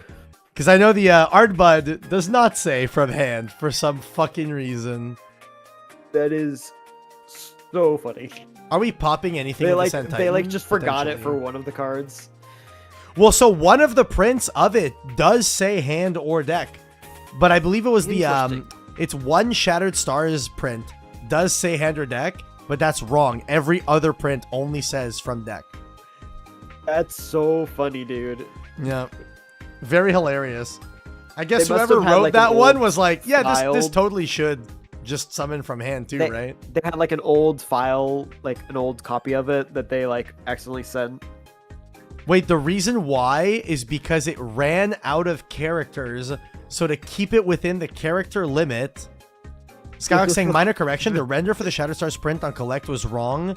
The actual print from Shattered Stars is correct. Oh, okay, that's what it was. Interesting. That's what it was. Thank you, Skyhawk, for clarifying. But yeah, no, this is such a tough... Like, this is such a big swing turn, just because Dense Fog Ardbud in this specific matchup is cracked. Insane. Insane. I forgot that they have a character limit on cards. Yeah, they have a character limit on cards. I think it's, what, 140? Skyhawk, you could probably clarify what the character limit is. I believe it's 140 characters. It's like a tweet, bro. Every card is 1 tweet. 230, I believe. Oh, is it? Is it that much? So, That's crazy. and then Skyhawk said, "There's a character limit, quote unquote." Character limit. A theoretical character limit. We got the Aviolith back on board. So I mean, Ian's not out of the game just yet, but it's still a tough position to be in. It is just kind of stalling. Yeah. Yeah, it's just kind of stalling right now. So you gotta find some kind of out to this Ant Titan, because the Ant Titan beats Spinosect and beats the carry off. Like, what do you do? Yeah. What's your out? You know, draw Earthquake or lose.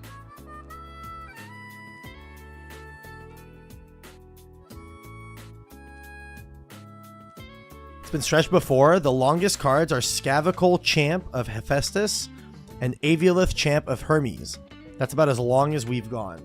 Interesting. Actually, isn't the longest Trishula? Trishula, yeah. Trishula TTV?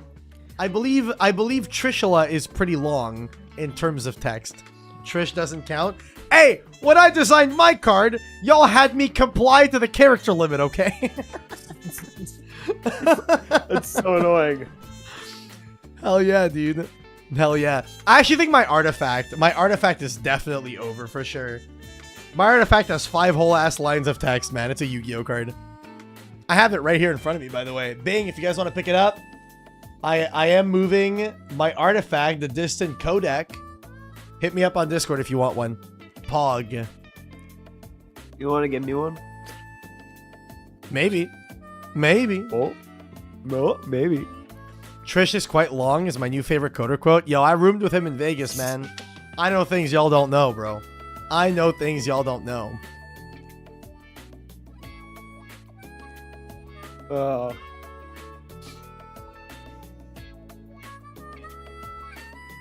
Yeah, so this game is kind of after that Ant Titan came out, the game has kind of come to a kind of very big kind of stall at this point. Both players just kind of assessing their options. You're just staring at each other. Where to go from here? We see the Gloom normal cast Gloom Bat. I mean, summon. this trades with the Hermes, I guess. You don't even need to do that. I don't think. There's no purpose. Well, so it's to prevent the re-enchant. Well, the thing is, there's no cards. There's no cards in hand. This is like so winning for Swolax. Very, very winning for Swolax here. And we also have a report of who is going to be moving on to the finals on the opposite side of the bracket. We have 6 taking it over Lizard. So 6, our round 1 feature match, will be in the finals of our tournament, going up against the winner of this round. Currently looking like it's probably going to be Swolax. Probably. In this position, could be. I'd be hard pressed to guess Ian would be able to win in this position. So we go Gloombat Disenchant here. Pop the back row. Probably. We could also re-enchant. And then I just don't understand why we're not swinging this this Aviolith. So last turn, I believe it was Madness. Oh, fair. Fair. That's fair. And then they summoned Gloombat and just kind of passed. Yeah. If I remember what happened. Like, I think if there's an Insectoid in hand, you just go after, you pitch one, go after the back row. We're re-enchanting the Gloombat with an Earth, so we can use the effect, but keep the body. I like it. I don't hate it. Go after the face down. Pop the back row. It's Gorgon's Gaze on the Ant Titan, so we're stalling a little bit. That's 2 spirits left for Ian, though. Very tough position to be in. Yeah, heck, with just what you really don't mind. Yeah, with what Swole is representing on the board, Swole has 4 spirits worth of damage on board. On any given turn, you just go, I'm going to pitch a guy, pop this Aviolith, and then, sure, heal back 4. You're putting them all right back into the Underworld instantly, you know? So I don't think you're too pressed in this position if you're Swolax. I think you're being chill, the thing I'm curious is, I don't know how much Swole is on here. I believe well, there's an Ambrosia off the top, so I mean, Ian's not advancing the game state in any way. He's not reaching his game plan, but he's living a little bit longer, just a wee bit. And then just passing. I expected a kind of an expended draw after that, but I guess not. I don't think there's really much of a point. I'm gonna be real. This is a very, very, very lost position. Yeah. Oh, we're gonna see an Ascension here. Maybe Ardvarum? Ardvarum. Yeah. So does he play 2 Ardvarum? Then, I guess you kind of have to, right? Because if you draw the Ardvarum, it's just a hard brick. You can't use the Ardbud. So you have to play 2. Yeah. Interesting. I think even maybe a Gorgon's Gaze the Aviolith, and that is going to be the end of the game. Yeah. Very difficult, very tough. That's a tough position to be in if you're Y Rebellion. That's super difficult. Very, very difficult. Well, good games though. We are going to be moving on to the finals of the tournament. That was a GG's. Good games all around. But it's going to be finals time. And for finals, we got Swolax versus 6. We got a real heater of a round coming up.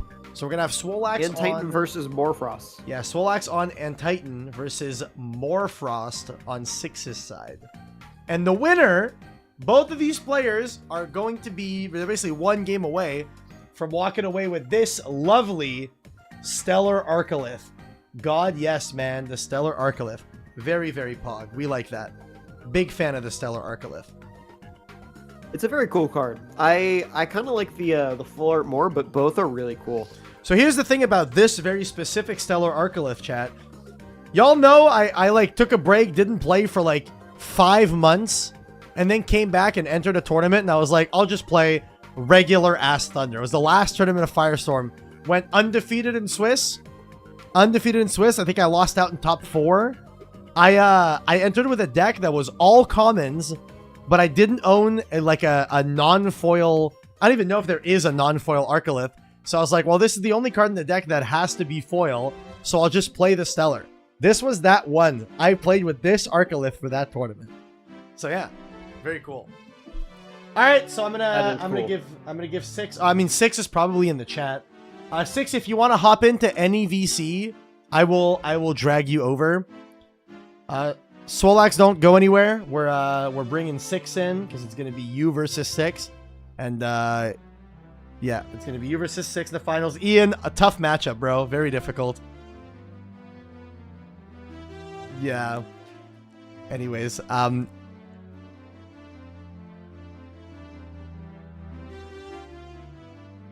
yeah, very tough. Super tough matchup. Yeah. Anyways, thanks for playing, Ian. Appreciate you. And Swolax, good luck in the finals, buddy. All right, cool. So let's drag over 6. And so 6 and Swole are here. You guys can start whenever you are ready. And good luck to you both. All right, chat.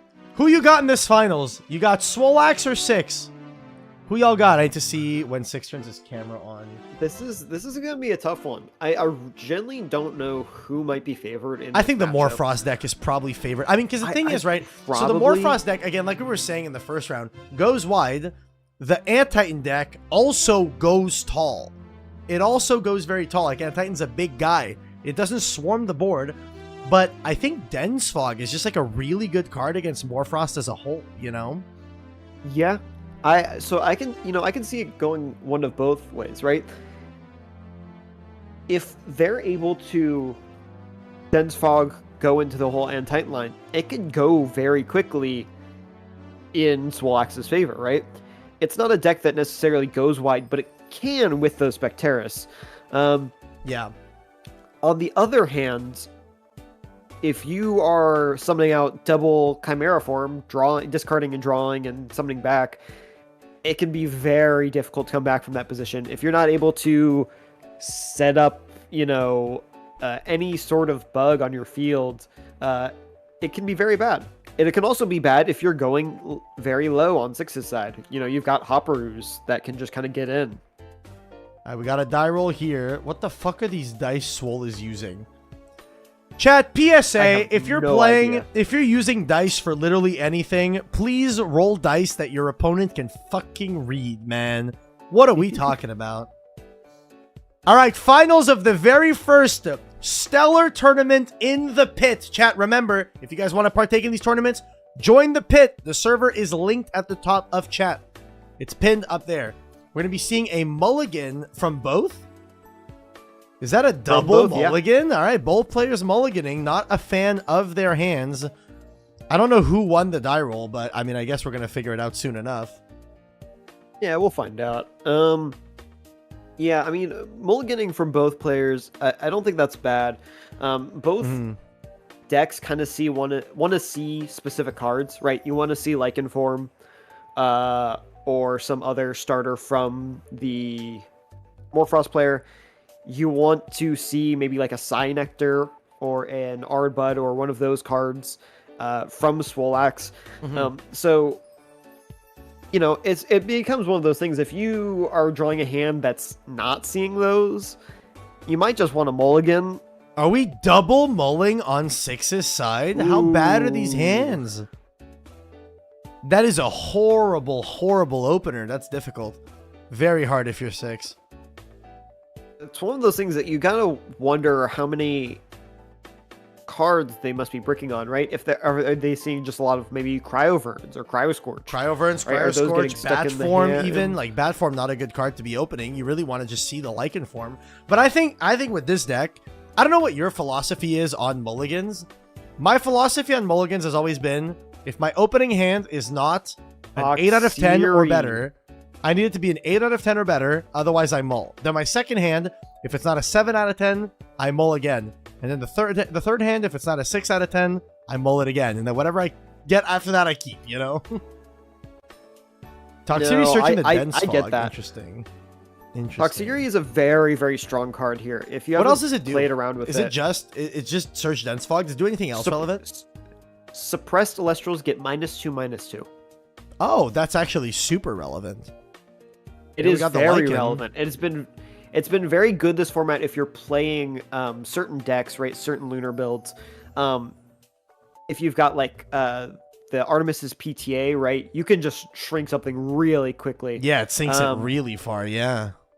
It turns dense fog into a battle trick. That's cool. Into a battle trick, yeah. So right, I don't remember Toxicry's stats, but you know it might be one of those things that this. You know, Chimera can't get through. I don't think you dense fog this. I don't think there's a point in doing that. I think you let him have the draw. It's whatever.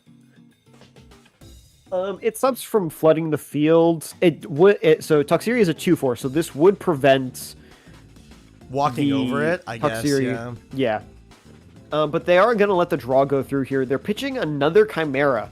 That's kind of scary. Because it means if they have Bat Form in hand, next turn they are... We're going to go Keone. Okay. We didn't see this in the last match with 6, but... Adding back the Lichen, we're going to do it again. This is expensive, though, because 6 did double mulligan, so he's like on 10 spirits already. Like, that's tough. Yeah, he's very low, but I guess he's trying to go as quick as possible.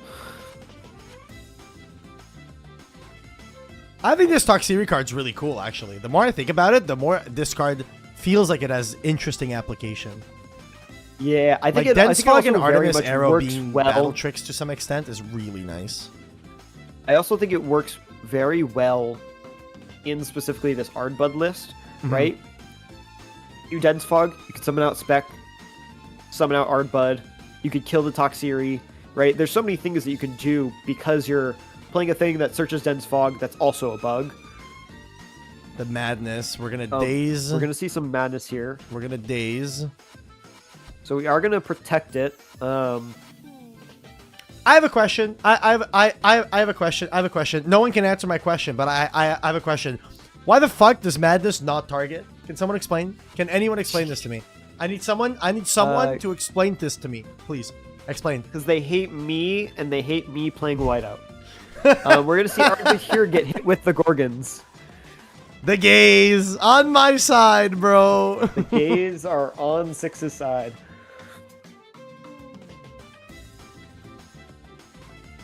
Okay, so we know the back row is more than likely the Dense Fog on Swole's side here. Oh, 100%, yeah. Like, I can't imagine he wouldn't have said it. Yeah, so we'll probably see a pass back to 6 here. If that's the case, this may be a very explosive turn from 6. Probably trying to go very wide here. Yeah, definitely. Like, this is, like, if there's a double bat in that hand, well, it can be a double bat, because you have the Keon. So you can go pitch the bat, draw a card, revive the Chimera, Keon add back the bat if you don't already have it, pitch the bat again with the other Chimera, draw another card, then revive a guy. So you go super wide without even committing your normal cast. We're going Dense Fog frame 1 to prevent this. Interesting. But I mean, they play 3 Chimera. Just normal cast Chimera. Oh, it's Swole's turn still. Oh, what am I saying? Okay, so do we have a way to deal with this Chimera form? Oh, because it's suppressed, so you are able to walk over. I like this a lot from Swole, actually. I actually like this a lot. Yeah. I like this. Hopefully for Swole, there's another back row. There isn't, so Swole is going to be pretty naked this turn. I mean, then 6 can just do everything, but has to commit his normal cast as well. So basically the line of play I was saying before, but yeah, now the whole board is getting cleared. Yeah, Swole now has no back row, which might be very hard. Oh, this is going to be a turn where 3 Chimeras are going to hit the board. Oh my goodness. Yeah. That's the hard part about this deck is even if you get rid of a Chimera, they've probably got another one with a bat. And if you're doing that, it's so difficult. God. Very strong. Very, very powerful. Add back bats. Yeah, discard it. Draw a card. Revive the other Chimera that's already in the grave. Oh my goodness.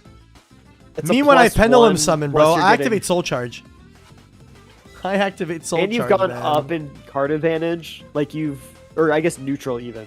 But you've just... Wild. Not even lost any cards in your hand and put 3 bodies on the field in 1 turn. And setting a card.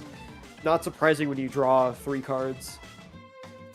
Wild. Yeah, we got back row. We just refilled. And then you walk over everything on the board. Everything on Swolex's board dies. So you have 3 guys on board, 2 back row, a Keon. And Swole is just like, yeah, I got like 3 cards in hand, and I need to hope for the best. Very tough. 6 is at 3 currently, going back up to 6 here. Could be going up to 7, you know, never know. Oh, it could be, yeah. Somehow Catarant go up to 7. 6 or 7, you know, one or the other. 6 or 7, yep. And there goes the whole board.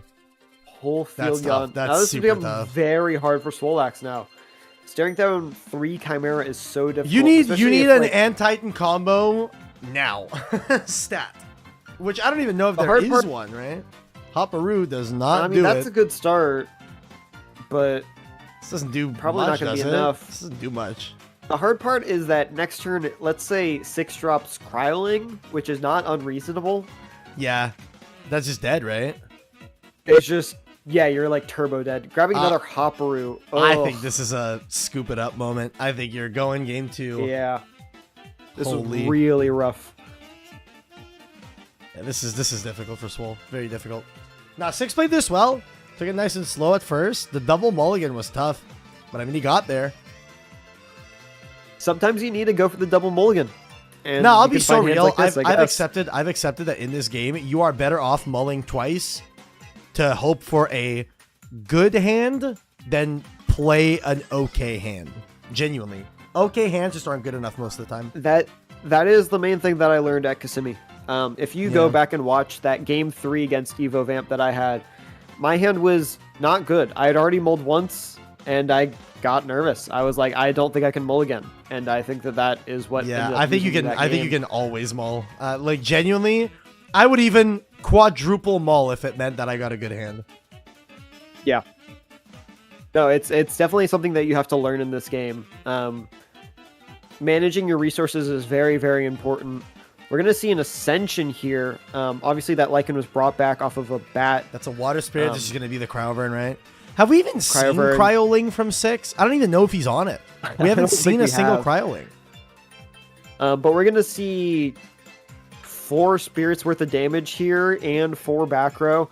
Yeah. This is so hard. At the end of the day, even if 6 is running low on spirits, you can just take some stuff off the field, right? You don't need to have a 3rd Chimera. You can just sack one of them. There's the Hopperoo. Let him hop. He's hopping. He's got the hops. I still don't know over what, all of like, these guys. What even is the game plan here? Hopperoo 6 to death, I think, is the idea. Not seeing anything off the Hopperoo. That so might be tough. a wrap. Very difficult. Yeah, we're gonna go see a scoop it yeah, up. yeah. I'm surprised we didn't see this the turn prior. I think this is very much what you have to do. Is GG go next. GG go next. Which is fine. It is okay to GG go next. That's what games 2 and 3 are here for. Also, I'm happy. This is round 4 being played out right now. Probably going to be done in the next half hour-ish. And this tournament has lasted 3 hours. Nice and short and sweet. 3 hours. Honestly, yeah. 16-player Very tournament, short. 4 rounds, 3.5 hours. Bro, short and sweet. Amazing. We love to see it. We need Time Twister so you can mulligan 9 times, then reset everyone's spirits. We do not need that, no. One thing that Wire Belly is pointing out in the chat, though, that I think is a really big consideration when you talk about what decks you want to play. A big consideration I think is very important to make is whether or not your deck can afford to mulligan aggressively. Yes. Like, that's legitimately something that you can look at 2 decks that are about similar on power level, but if one can mulligan very comfortably, even twice, sometimes even 3 times, and you can do that comfortably because your engine gets you back your spirits, something like Lockagon, something like the Hermes deck and stuff, I think it's really interesting to look at those decks and be like, well, maybe this deck edges out the other because it has this one, while doesn't seem initially like a big up, a big positive side, it actually is a really big positive to be able to mulligan, you know? Yeah, I mean, we've seen that a lot in the past, even up till now, right? We had, Heal Control doing the same thing. Oh, yeah, I can take a mulligan if my hand isn't great. Exactly. It's going to go back anyways. We saw even like, this format. Solar can mulligan, Guardian of Light, bring it back. Doesn't matter. I don't know about that. That one doesn't feel as good. One that really was the first instance. The first instance where I was really like, yeah, mulliganing is like fine in this deck was OG Frost. Like when Cryo Scorch first came out, you read Cryoling, you're like, what do you mean I get to have a normal cast that turns into a 7 on turn 2 if I mulligan once, or twice or whatever? Yeah. We were even like when Justin and I initially kind of pioneered the Bear Bomb deck. That was the idea, right? We were like, okay, so our pushes are Cryoling, Cryovern, and our Majursa. How do we get to this stuff and enable it?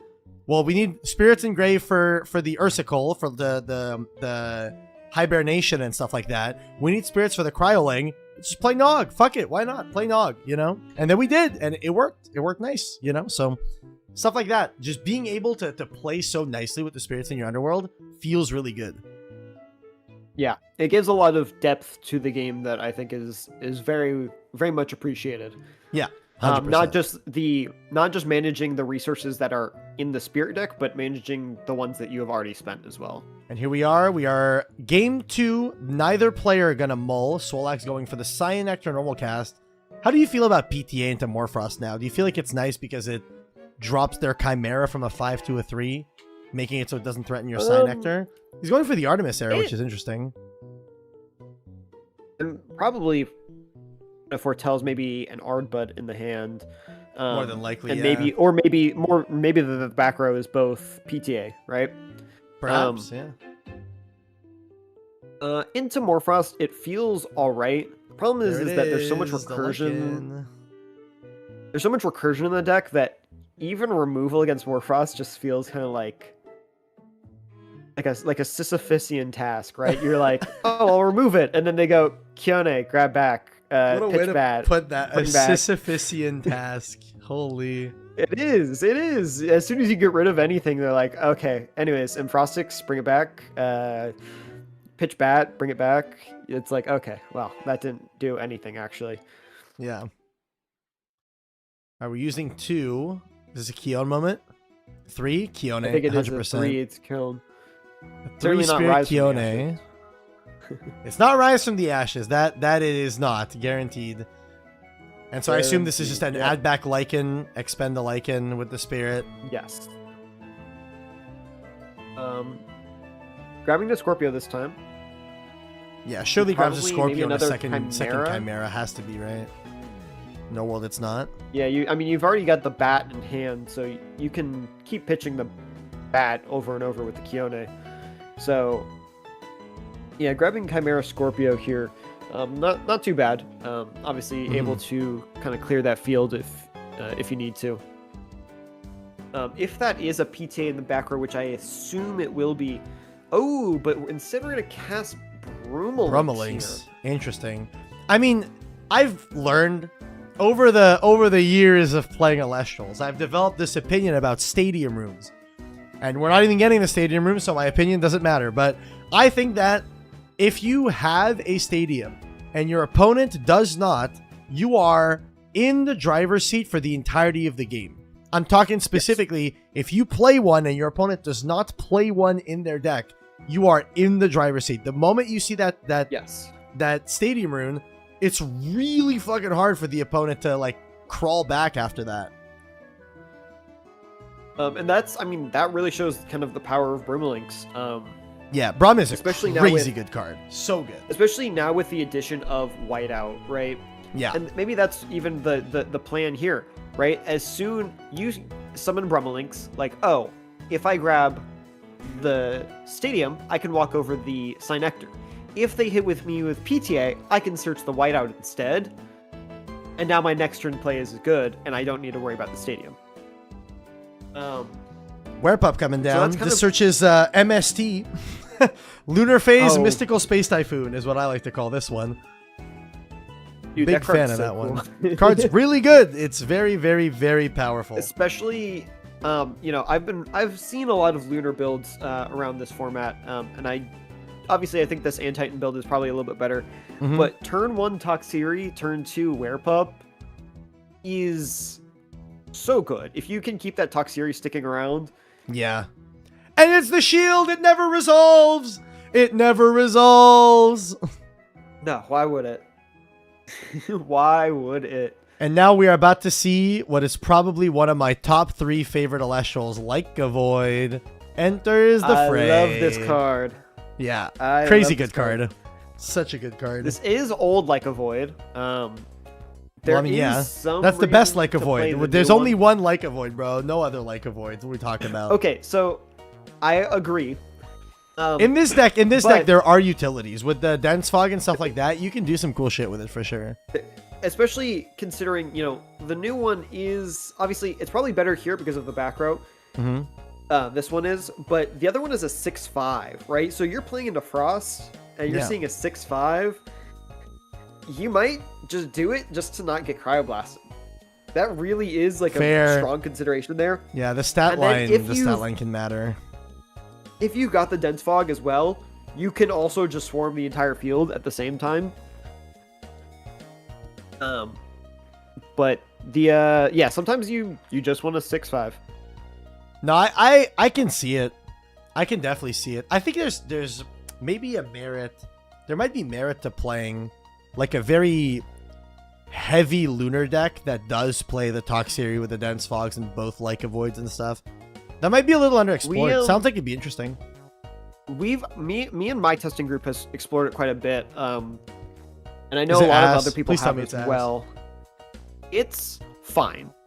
It's ass. I got you. Great. But the problem is that the reason why it's fine is because it doesn't do well into the slightly faster decks. Yeah. Those being Morfrost, Blizz, Lakagon.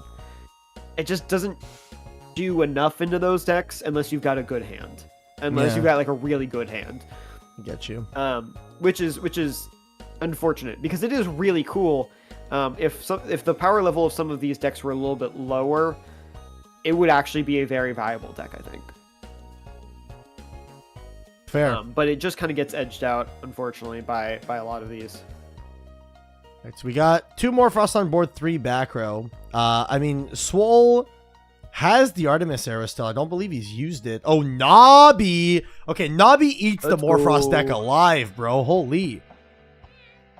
Yeah. Not only is Nobby good at clearing any of the Morfrost, it's also really good at clearing out like wide boards. If the board is wide, Nobby can clear 2. Obviously with 3 back row, likely not happening, but good card here. Very good card. Very good card. It kind of gets weird here. Obviously, Okay, well, that's seeing the tough. tsunami That's come tough. out, that's going to be very good. That's I tough. think probably what ended up happening, I don't think he activated Zombie effect to shrink everything. He definitely didn't. He definitely did. There's no reason to, right? Because it only lowers attack, and it would have lowered his own Sign Nectar. Yeah. So, problem is that if anything hits that Nabi, it is so bad. They're both 1 defense, I believe. So It's your okay. whole field of Morphrost can clear that. One of these obviously days, they're playing gonna 3 print. back row- They're gonna print a tsunami that turns everything to attack, bro. Trust. Dude, that'd be so crazy. Yeah. Yo, was it Joblin Stonks? Joblin stonks. The goat. That's crazy. Yeah, Madness would have been kind of crazy here if you're Swole, right? You just go Magnus, turn the Navi back to attack and punch. Ooh, yeah. Crazy That's stuff. kind of why, like, Tsunami has seen a little bit less play. I know people are taking it out Cryoblast! early on.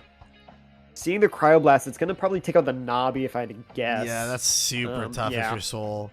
That's very difficult. Very, very tough. Maybe you see a normal summon Chimera here. Yeah. Yep. Oh, God. Kione, grab back bat, pitch bat. We're going to Fog This- instantly.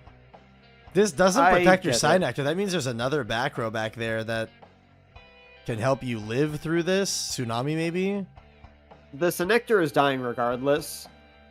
This just means that the field isn't getting flooded. Is really all that means. Tough. Very tough. But luckily, it doesn't look like Swolax is too low. No, he's definitely healthy. I think 6 is pretty low. Expended draw. That's an expended draw. That means feels we are so bad here. not in a good position here. Not in a good position at Swole's all. hand has got to be terrible here. Oh, we're seeing an Ambro from 6. Doesn't feel good.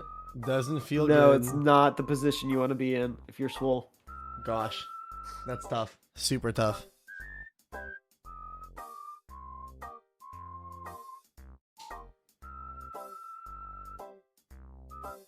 Three back row on Swole's side. 8, 9. 9 spirits for Swole. Looks like 6 is around 6 or 7. 6 or 7.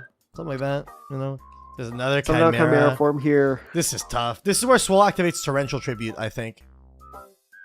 Yeah. Honestly, I think it might have even been worth it to just ascend over the Lycan with like a water pitch bat, Maybe. bring back another thing.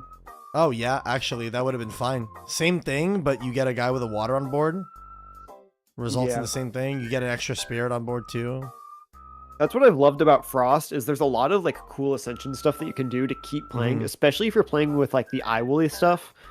You can like ascend using multiple things into the Iwoolly. We also like, haven't seen 6 mill. show Iwoolly at all. He seems to be on the There's- Cryover and Cryoscorch over Iwoolly stuff, Yeah. which is interesting. I don't think he's on the Iwoolly stuff, and a lot of people are choosing not to play it. I understand Ganabi. why, but I think Iwoolly is the best card in Frost right now. Yeah, that card's a little broken. Soul Charge on legs is kind of broken. All right, let's. Zombie This is Vampire, the but moment good. of truth. Is there a back row that stops this?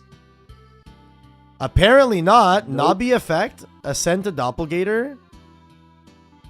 We're gonna Pandora's box. Ugh, nasty. Mill 2. What are we milling? Where pup tsunami? Okay.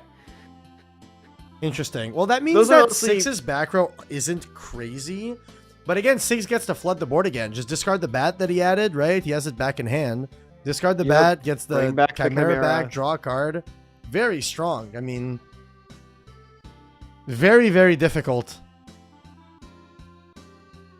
I think the only card that Swole can play here that puts him in a good position is Rise from the Yeah. what's it called? Rise That'd from the be pretty good Shadows. here. There's a resting in 6's hand. So I think if he gets swung over and he goes Rise from the Shadows, 6 is on 2 spirits left. The Nabi then checks the board. Right? It really does. Yeah, and does we do have it. have the Rise from the Shadows here.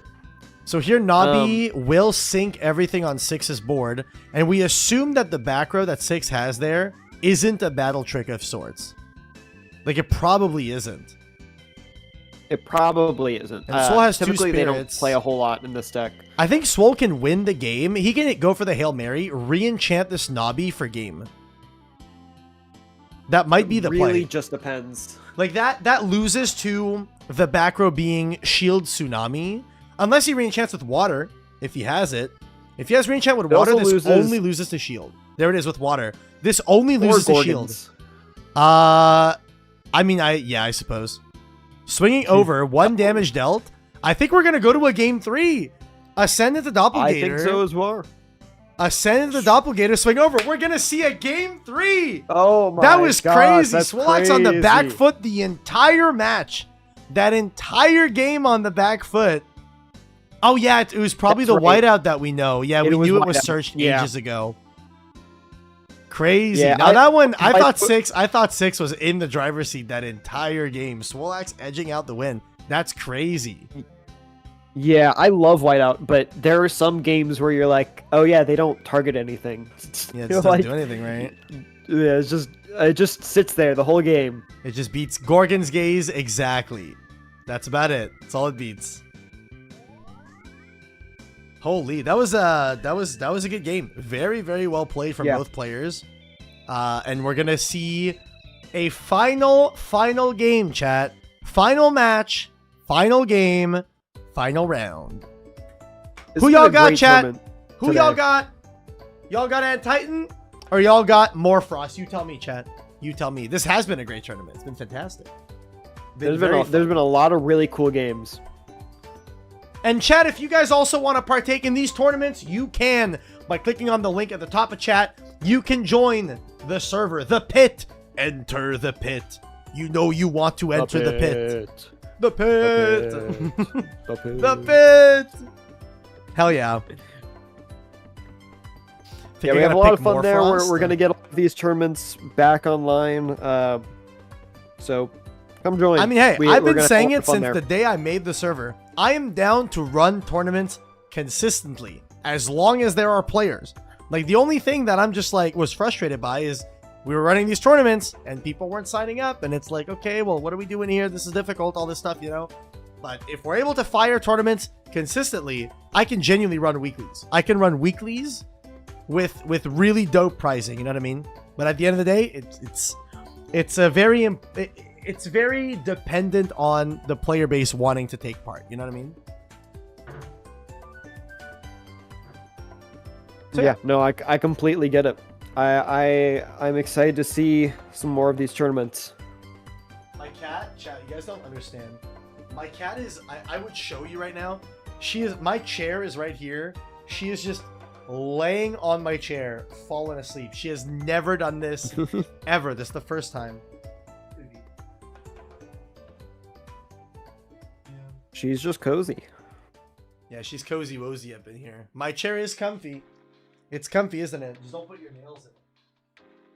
She has a nasty habit of digging her nails into chairs, you know? Which I don't like. Yeah. To be fair, $25 paid entries on the high end, something like 10 range or free for limited pricing sometimes would be good. I think 10 is a sweet spot. So this one was 20, not 25. But the big thing for me, I'm going to be so real. This is me taking time out of my day, and I'm a busy guy, and in the most respectful way possible.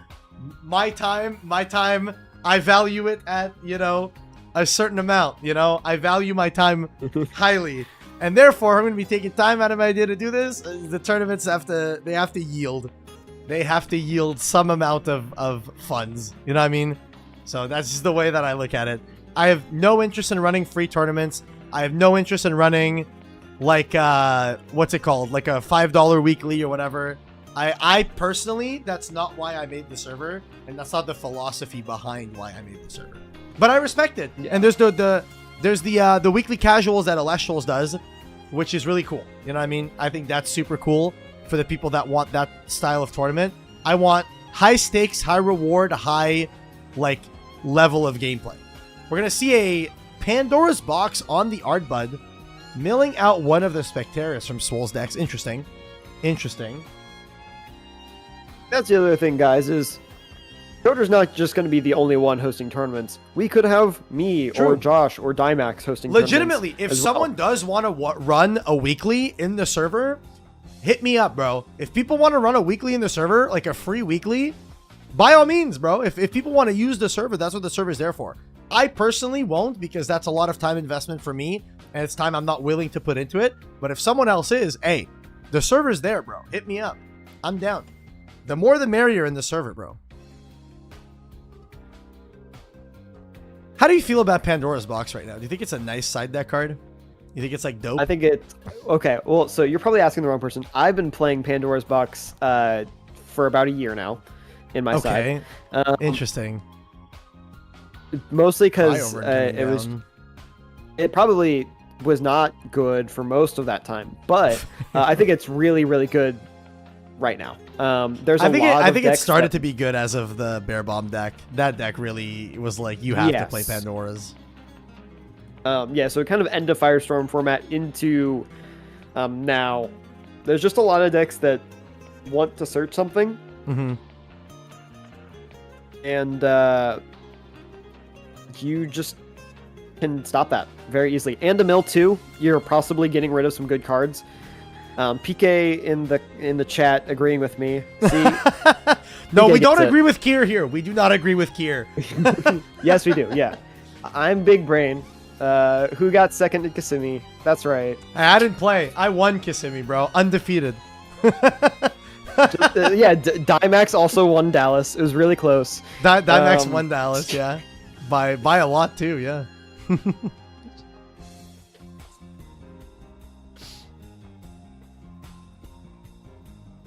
So we see a PTA being used on the Cryover in here. So this is going to be a hefty cost investment from Swole just to clear this Cryover. Like, he's going to take a shitload of damage and going to have to pay 2 more to out it. He's going to be going pretty deep into the hole here. We see 6 just trying to flood the field here. Really going wide. Really trying to capitalize on, sure, you can PTA me. I'm going to deal 4 damage to you. And then you're going to have to pay a lot more. Yeah, 3, 4, 5 damage here total. I mean, that's a quarter of your life. A 6, including paying for the actual PTA. So, but we do see the Ardbud coming out. Do they have... Okay, never mind. Gorgon's instantly hitting that. Yeah, Gorgons and Pandora's on the Ardbud. Like, he is not letting Swolax take off at all. He is literally saying, nope, no gas for you. Sorry, buddy. No gas for you, dog. Crazy.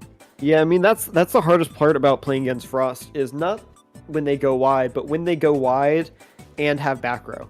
Yeah, yeah, for sure.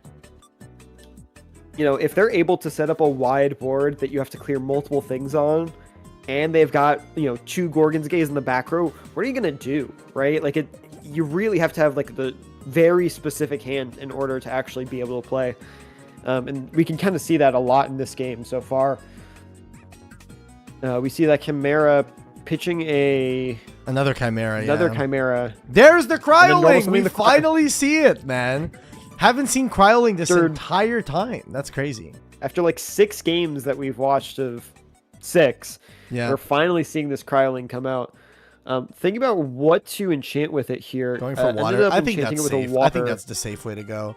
Like, sure, you're threatening the Cryo Scorch if you go with the double frost, but you don't need to right now. You're in a commanding position. Cryo Scorch is not going to be your win condition here. Agreed. So yeah, just taking it a bit slow, just trying to clear the field and be as safe as possible, which is, I think, one of the biggest strengths of the More Frost deck. Because it's so recursive and grindy, you don't have to go as big as possible like the Blizz variant of Madness, Frost, right? To stop the Cryovern, and then we're going to take 1 damage from the Lycan here. Minimizing our losses if you're Swole, but like, you need a crazy swing turn, and I don't know that there is a combination of cards you can drop here that swings this. But I mean, I It's one said of those that things last where, game, and he did it, so. I'll expend a draw. Oh, no. Yeah, this is looking... He better have Mirror Force. Or maybe Torrential Tribute. Oh, Ice Age. That'll clear the whole field, right? True. Just Ice Age, bro. Easy. Bro, if y'all could It's see crazy my that cat they right gave now- Ice Age to the one deck that goes wide. If y'all could see my fucking cat right now, she's... That's crazy. That's insane.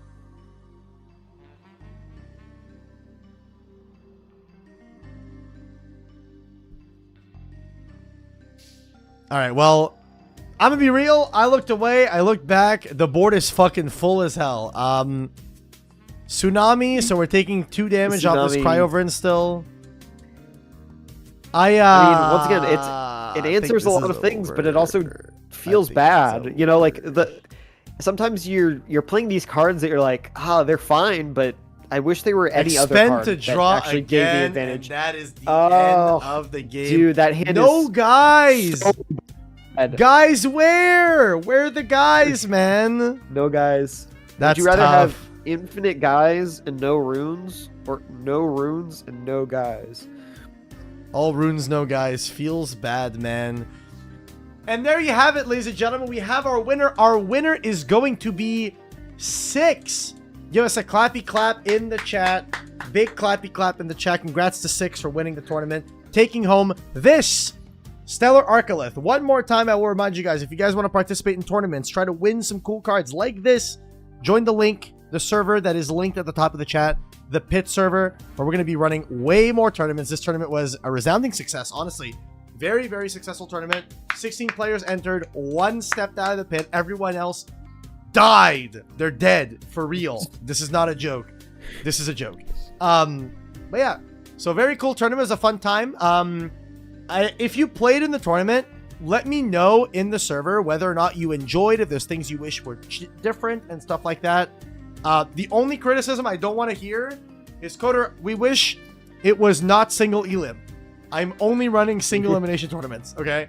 I am only running single elimination tournaments because I want the tournaments to end quickly. That is why I'm doing this. I want the tournaments to end quickly. This was 3.5 hours for 4 rounds. Fantastic job. Amazing. Also, check, can we get some claps for Kier? Thank you, Kier, for hopping on the Yeah, of commentary. course. God, yes. How's that? I loved coming out and hanging out and just watching some good games. God, yes. Very, very pog. Well, with that being said, chat, I'm going to be ending out the stream. Thank you guys so much for coming out. Make sure you join the server and all that stuff. And we'll see you guys next time. I don't have a fancy outro screen because my overlay is really dog shit for this this setup. But it is what it is. Chat, I will see you guys next time. Have a good peace out, y'all. Bye! Bye.